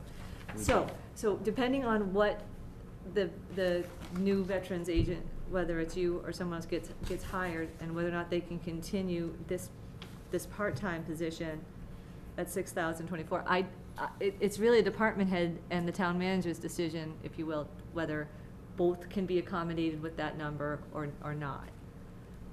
So I understand that the amount of money was cut out of that budget, as Leo said, as well as an adjustment from the salary, which I think was increased for Joe last year. It was maybe adjusted down. But, so I guess my point of the whole thing is that there's a salary number, there's amount of money available for salary, whether that's managed by 2 people or 1 person gets the whole thing. I think it's a decision at a department head level, along with the town manager, who would be in on June 10th. But we're probably gonna vote on a budget number. And like I said, whether that gets shared by 1 person, 2 people, 3 people, it's the same amount, whether the pie is cut into 3 pieces or 2 pieces. Am I right on that, Leo? Well, Yes and no? yes, based on what's in there right now. I mean, there's a salary amount. How that is distributed is certainly an open question. You know, unfortunately, we're in this awkward period, once again, where we don't have a permanent town manager, so we don't know what his longer-term plan and view is. True, and we And I guess, you know, we haven't touched the salary lines since the previous town manager left. right, okay. It wasn't the finance team that No, we did haven't either. anything there. You know, and yes, last night I shared with you what I believe the former town manager's thinking was, but. Yeah, right. Which was bringing in, yeah, which, the thought was, do we need that role, depending on who gets hired? And, you know, the original the new town manager will make that decision, sort of. So, I guess what I can tell you from our perspective is, we currently have a budget number, that allows us to have a balanced budget right now. Based upon that scenario, whether the town votes for it or not, it also includes us taking money out of stabilization. So, I guess my point to you is that there's currently we don't have an additional $6,000 currently in the budget that we're looking at to put it back in, but there is a salary line item there, and whether she can be kept based upon that salary line item is something that you, as the interim, work with the town manager when he comes in. When does your assignment? June 12th, June 12th, okay. yes. For which, He's in- when he starts on June 10th, I'm certain that Some he would at least extend that on an interim basis Yes. until he has Yeah, enough time right. to. And we talked about this to- before. Okay. Yes, we did. All right. And you were willing to do that on an interim basis until? Yes. Okay, so I mean, we're all Because we're that squared might, there. that might be my, I mean, and this is just me talking, you guys can talk, I'm just thinking, there is a salary line item in there, whether that is enough to keep this position as well as the veterans agent position is up to the town manager and the department head, whether it's you or someone else. I can, personally, I can say, right now in the budget, I know 6,000 seems like a very small number. We don't have it right now. You guys talk up if you want to adjust things. I'm just stating where we're at now. Go ahead. If he's got enough to go to June 30th, and then he's funded, Yes. and he takes some of the money and uses it through the summer, we could revisit this in the fall. We could do that. It's hard to know. We're in a difficult situation without a town manager to know how he's gonna wanna handle it, and, So I think what I'm hearing, and you can speak up to, but I'm thinking what we're probably going to propose, and you guys can stop me if you want, is that we have a number right now between, and we're gonna go to town meeting probably with it, because I don't know where we would find $6,000 more dollars to add to that salary line item, but there is a salary line item there. It's for July 1st going forward.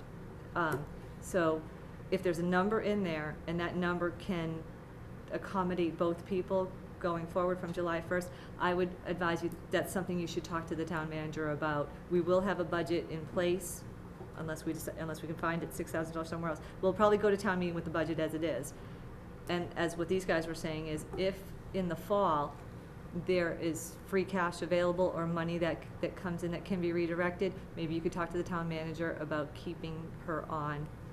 I don't know how it all works, but I would advise you to talk to the town manager when he comes in as soon as possible during that interim period and see if that's part of his plan or if it's not part of his plan, because we don't know. To say that another way, I think what you're trying to express is that the new town manager will be on board, will have time to determine what he wants to do with that position long-term, and even if he rolls over to July 1st, it doesn't mean that this individual is cut at that time, because there's money there to be paying There's a year's both worth of people. money there. It Right. means you can't go, you know, the new town manager would not be able to go the entire year with both positions, or he could possibly do so depending on how much he's going to settle on paying the veterans agent. So there's But time there's a in lot of there for moving him pieces in this right now, but to there's. work it out. Thank you, because that's the excellent point, is that there is time to make that decision without, she hasn't been this position hasn't been laid off or given notice of layoff or anything like that. Is that a correct statement? I just wanted to, see what I could do to save her position. And I know you can't base the budget on potential savings here or there because it's something that's not in hand. Right. But my argument is that she saves this town thousands of dollars a year for what she does. She doesn't make any mistakes. And if I can say, like, when we talk like this, we're not at all putting any kind of Well, I thought on whether understand that whether this position is valuable or is not valuable, or it's, you know, and whether the person, I'm believing that she does a fabulous job. And again, if the town managers of the towns that would be involved in creating a new district for the town veteran service officer, then her position would be indispensable. She would be, you know, she'd be helping with 3 towns, not just one. Well, that would, excuse me, may I? Yes, please. That would change the entire dynamics, because if I hear what you're saying, and I don't even know where this would stand at this point, but if you're saying that a single veterans agent would cover multiple towns, Yes, then each town would be kicking in towards the salary, right, and the amount of money there would be plenty. right. And the work would be threefold now, so if it's probably being done by 3 people now, you Yeah, know. I mean, a lot of things would change with that. Right. But 3 towns would be paying. Right, and I've always been the type of person that likes to plan ahead.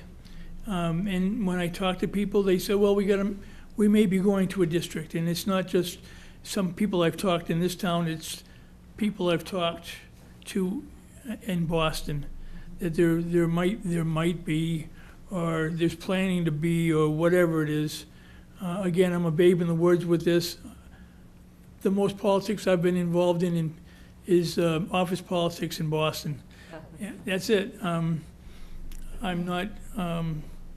not used to having to come before a group of people to argue my case.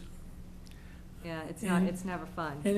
And again, I've only been being paid for this since March 12th.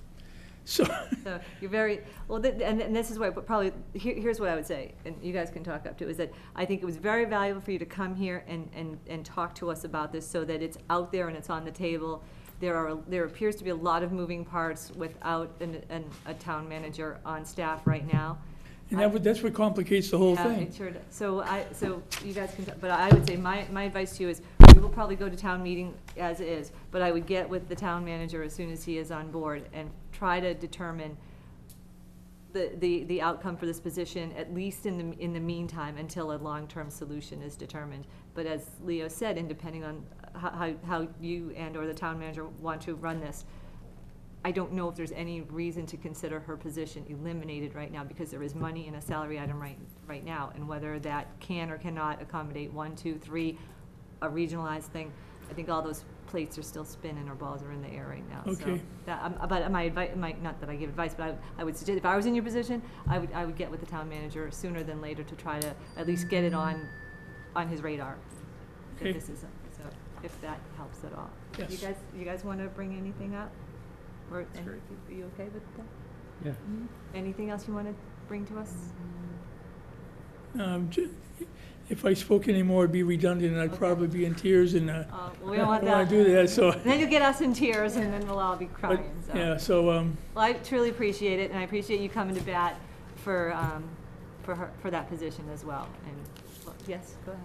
I'm his representative from the FinCom, so I can get together with Yeah, him. maybe you guys can spend some time and you can Yeah. show them the ropes. Oh, a you're little the bit. person I'm supposed to talk.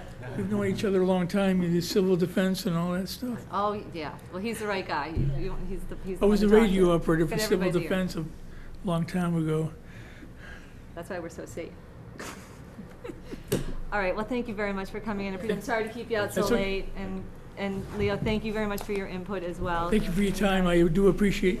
All right, so I'm appreciate sure we'll see you again, and thank you again for coming. I know it's Thank not, you. it's never fun to do this, believe me. We'll meet you another time in better circumstances, I'm sure. Keep up the good work. Take care of the veterans. Thank you. All right, so this is where we are at tonight. I think we've touched on all the things we wanted to touch on.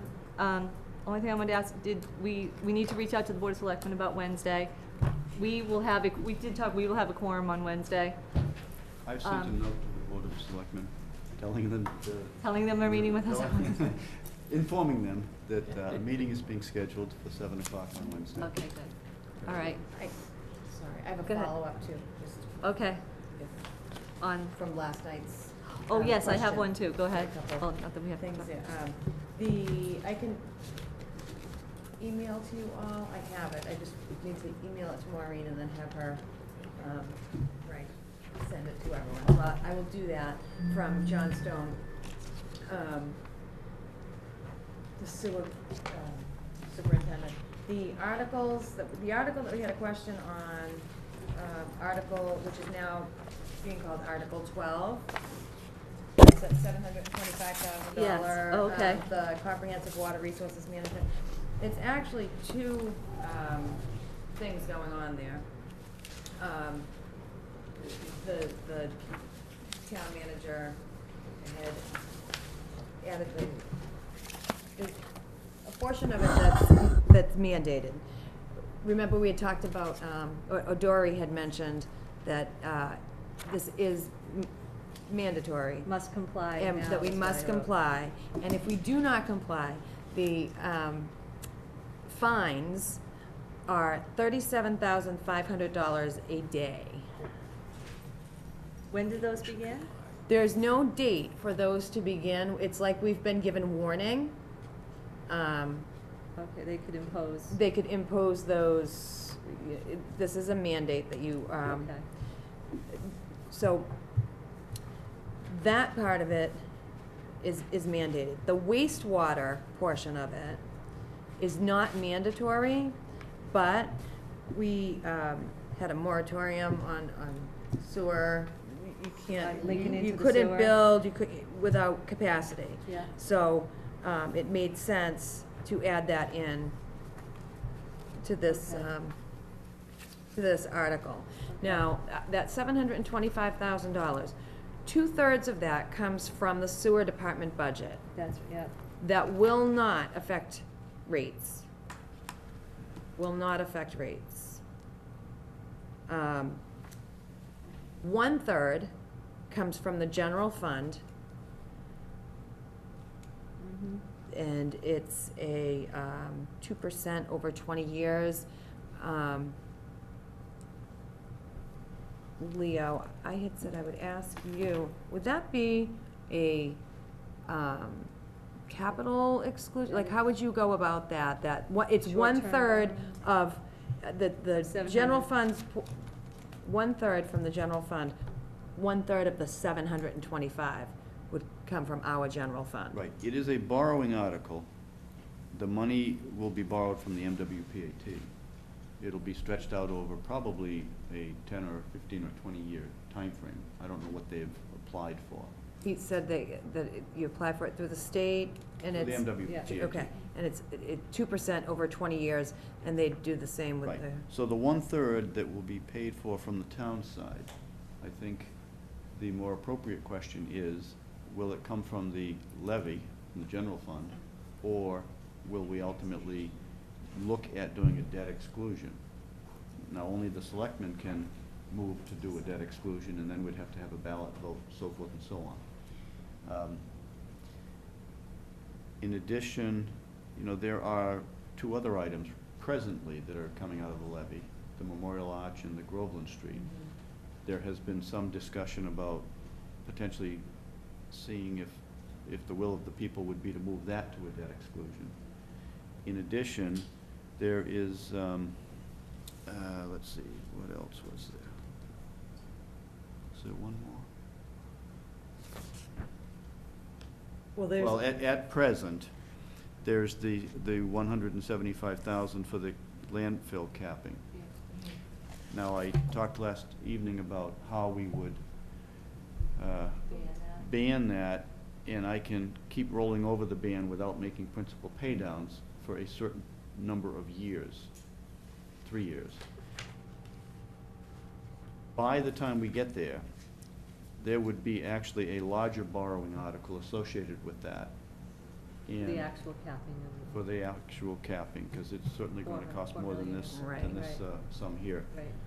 And at that time, that whole transaction would have to be a debt exclusion. We obviously couldn't pay for it out of our levy. No. So Right. this 175 would follow into that. Okay. The other, jumping off of that article, what we're now calling Article 11, to see if the town will vote to raise and appropriate transfer from available funds or borrow the sum $39,000 for the development of mapping. Yes. That is the first criteria for this Well- next step. So those two, are They're, Good to they're know. linked. they're somewhat. linked together because that's why And that that article comes prior. And that 39,000 is already one of the articles that we've got factored into our general To the budget. Okay. So hearing that, Article 12, what I'm hearing out of all that with regard to Article 12 is, we need to approve it, or we're gonna get hit with some huge fees. Mhm. It's gonna be it's going to be borrowed at like somewhere around About 2%. 2,200, I mean, 200,000, or whatever a third of 725 is. And But he's. From the town side. From the town The side. whole amount of money necessary for the project will be borrowed, it's just how that gets paid for. Where it gets that. paid, yeah. And But so- I did ask, Chad, you had asked about the rates being Yeah. affected, and he Yes. said that the rates would not be affected. And he's emailed me, and I can email to you guys. Do that, you'll have to have All that. the backup documentation about those fines and about the mandates and all of that. So I'm gonna send that to you now, Mo, and you Okay. can. Yep, Is and the I'll rate send it out. discussion in Make the sure- email? Pardon? Is the rate discussion in the email?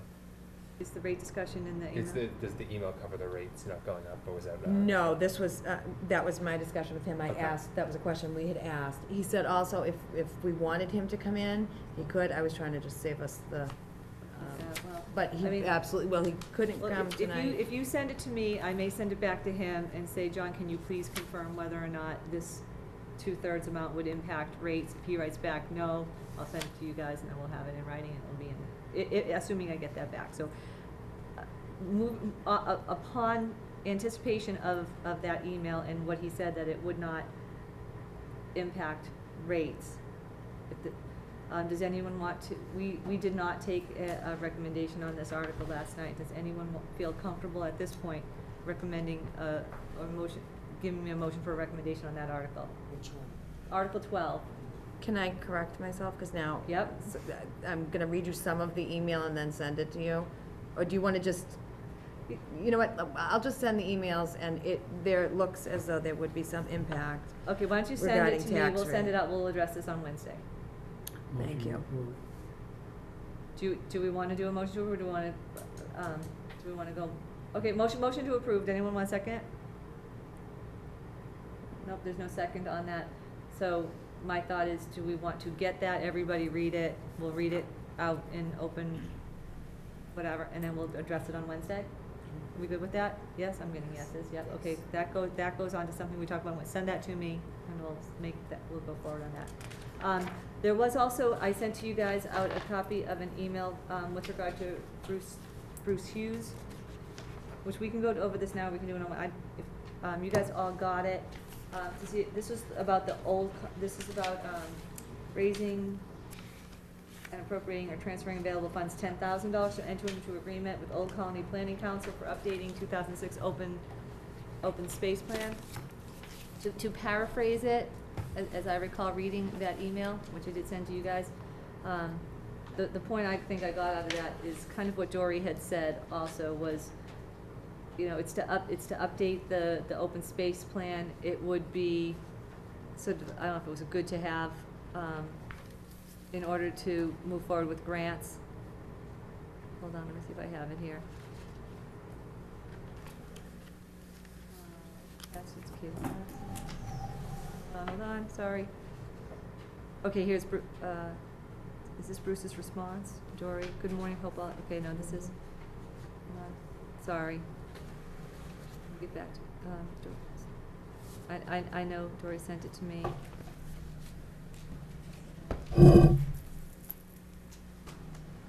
Yeah, hold on. Sorry. Yeah, here's, okay, so, I'm sorry, so Bruce wrote back, as I mentioned in my call to you, the benefits of having an up-to-date open space plan is that to apply for grants to recreational facilities, etc., one of the requirements from the state agencies is that communities have an up-to-date open space plan. Also, OCPC has signed contract for $10,000 with the town to do this work. John D'Agostino signed the contract on behalf of the town on October 16th. Jim Watson has been working on it. It's almost complete. So, that is what we got with regard to that, Article 15. There was a signed contract. This is to provide the funding for that contract, the reasons why we would need it. Leo, is that 10,000 is in the existing budget? It's factored in.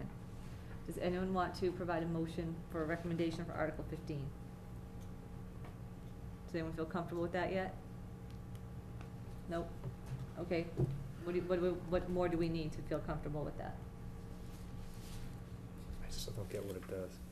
I wanted to know Okay. what grants, when is it used? How is it used? I get that it's done. I think we're on the hook for it one way or another at this point. And so the only thing I'm getting out of this is that if and when we were to apply for grants for recreational, whatever the terminology was, of these grants to recreational facilities, et cetera, we would have to have state agencies who would provide that grant would require that the community have an up-to-date space plan. This is what Mr. Hughes is saying. Sure. That we're on the hook for, well, there's a contract out there, which I would imagine if we signed a contract, we have to pay it, or Yeah. then we're gonna pay legal fees. But, so, So it's like a done deal anyway. it's kinda, it may likely end up as a, unpaid bill in November. I don't know. I just wanted to understand, Yeah. has this thing in the past brought in buckets of grants, or is this just something that we do? I don't know. It just seems that it was something that the town manager did prior to leaving. The work has been done. We may be on the hook for it. The money is built into the budget currently. And the benefit of it would be, according to this email, that in order to apply for a grant, we would have to have this. And I think because it's done, I'll make a motion to approve. We have to pay Second. for what we've committed. Okay, so the motion on the floor is to approve, is to recommend approval of Article 15. Again, this could be discussed further in, on town floor. So, all those in favor of, recommending approval of Article 15? Okay, so we're going to recommend approval of that. Again, it's a recommendation based upon the information that we have. It can be discussed further on town floor. Thank you very much, guys. I know believe me, I'm not trying to rush anything at all. I'm just trying to address the fact that we got an email on it. I think those are the only updates I have so far. What I will tell you guys I will do is I'll go through this and send out to you what I believe is our current recommendations and what we have to still address on Wednesday. I'll post a meeting for Wednesday. I'm gonna put on there that the Board of Selectmen are our guests, but they might put on ours that we're their guest. I don't know who's guest of whom. Who's bringing the coffee? Can I Cindy, yes. Just one quick question to Leo. I know last night when we left with the budget thing, Dory or somebody from the finance team was gonna reach out to, I think, Highway. Yes, we have a Police. couple of answers for you there. Okay, Oh, okay. thank you. Start with the police chief. The police chief is comfortable with the number that's in there. And He indicated that it would not reduce any patrolmen on the road. In fact, it was true that whenever the civilian dispatcher was there, there had to be a police officer in the station. Yeah, I remember that, 'cause, okay.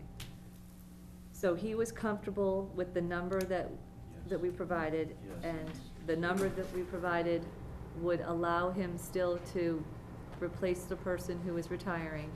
Yes. By the way, he's got 3 retiring. Yeah, he's got 3 retiring, so he was gonna maybe not replace one with that bigger number of Right. 53. But now I believe he can replace all of them. All because 3 of them. He has a lower number to deal with, and he is not going to continue to keep on the civilian dispatcher.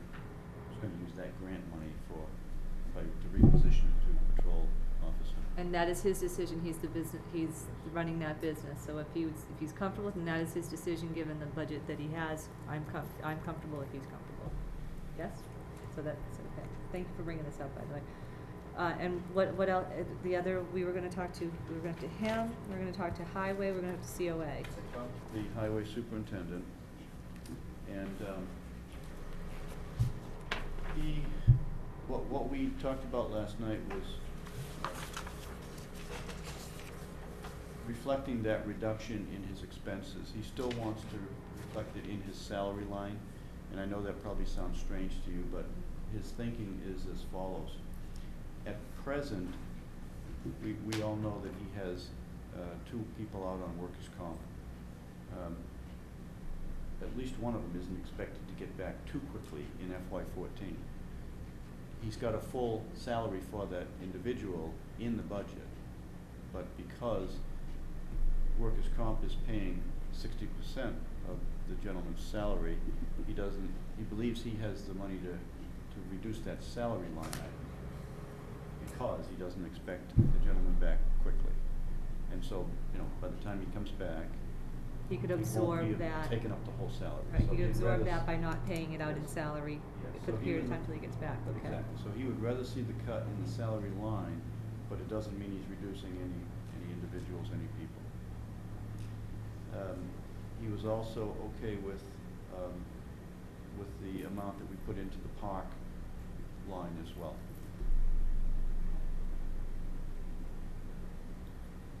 Okay, On the Council on Aging, we swapped telephone calls today, so we did not actually get to inform her of what those cuts were. but, there's more days between now and Wednesday to hopefully touch base on that. Okay, so that was COA, police, highway, and rec. Okay, so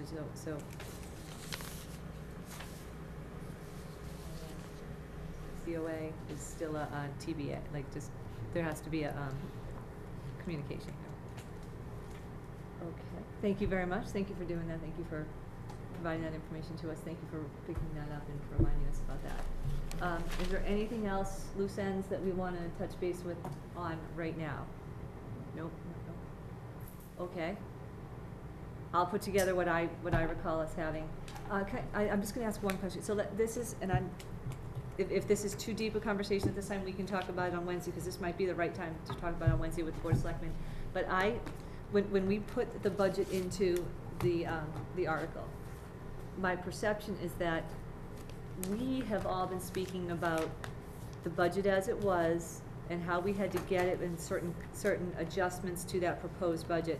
But what we really present is the budget. So, I know we talked about having 2 columns, and I'm just throwing this out, you guys don't have to vote, it's like maybe having, since we're providing a budget, how much money that is going to be available, not the cut. Again, we've gone through the cut, if you will, or the adjustment to the proposal. It's gonna have how much money that department has available to them, not how much we cut. So it's gonna be, this is the almost like, this is the 2014 budget. Assumption is that we take money out of stabilization. Here is the 2014 budget with no, and some people might go, oh, well, we'll just do that without taking money out of stabilization. The results of that are cuts, and this, and that, and the other thing. And that was something that we will all speak to, which is why we would recommend the proposed consensus budget, because the result is no heads, no salary, no positions lost, et cetera. But I just wanted to, it was running through my head that we've been talking about adjustments and adjusting this and adjusting that. What we truly present to town meeting is the final budget number, not what it was and what we cut and what we adjusted and all that stuff. That's right, and it will, of course, be broken out like a single salary line and a single expense line per Yep. department. And just throws, would it be valuable, or have we ever done it where we would put like the 2013 budget and then 2014, so people could, if Well, that gets too, that's. We did used to, but Yeah. now that we're gonna be showing two columns, I'm not sure. Yeah, get too crazy. I don't But know. because I think the bottom line is that, and I would have to look at this, my perception is the budget is higher than last year, the overall budget, and whether other departments are higher or, because, about it, we've. There's some contractual, there's variable, there's, not variables, there's, I'm not sure, set- and we can clear this up, but I kind of want to see, are there any departments here whose budget for 2014 is less than 2013? I'm thinking not so much. Actually, the spreadsheet does show the 13. I Yeah, think so it's beneficial to show the 13.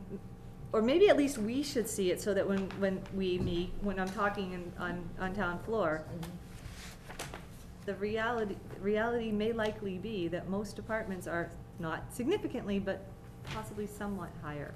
I don't know.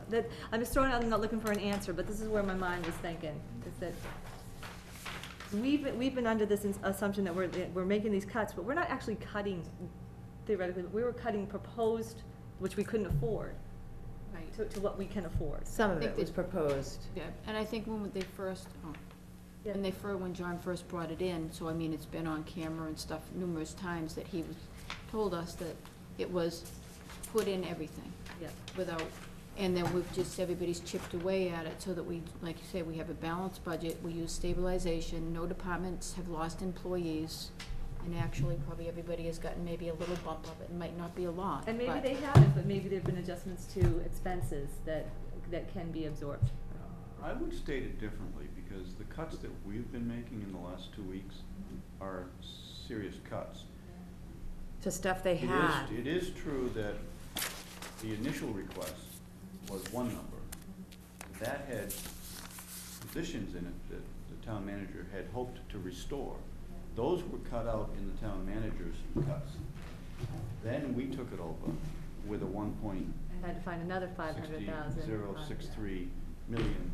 Which did That- cut into which is existing why personnel. we've actually been cutting, yeah. Yeah, that's kind of where I just wanted to get in my mind, I really kind of need to see that, because again, we've been cutting, if you will, but I'd like to see the final. Right, you could say we're on the third phase of this.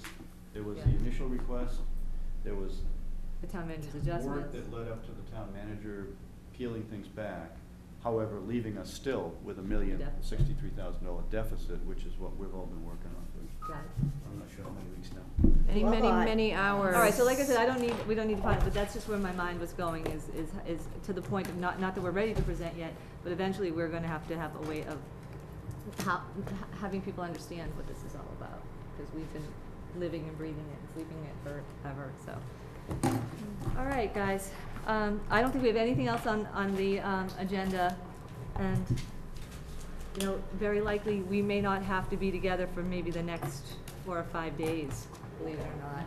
Wow. Friday, Saturday, Sunday, What a weekend, Monday, too. Tuesday. Wow. We'll be back on Wednesday. weekend. You guys gonna make Motion? it without spending every night together? I don't know, but, all right, having said that, my takeaway is to go through this, clean it up a little bit. Someone's gonna talk to COA. Lauren's gonna do some of her stuff, and then I will post a meeting for Wednesday. We'll be back on Wednesday. You're gonna send me that email? I did. I sent Okay, all good. the emails to all right. Maureen, All right. which, Because even though we made a, I think we did something on that, you guys should have it, and we'll make sure Deb gets it. Okay, motion to adjourn. Second. all those in favor? Okay, thank you guys. Thank you, Leo, again. I'm just gonna shut this off. Thank you, guys.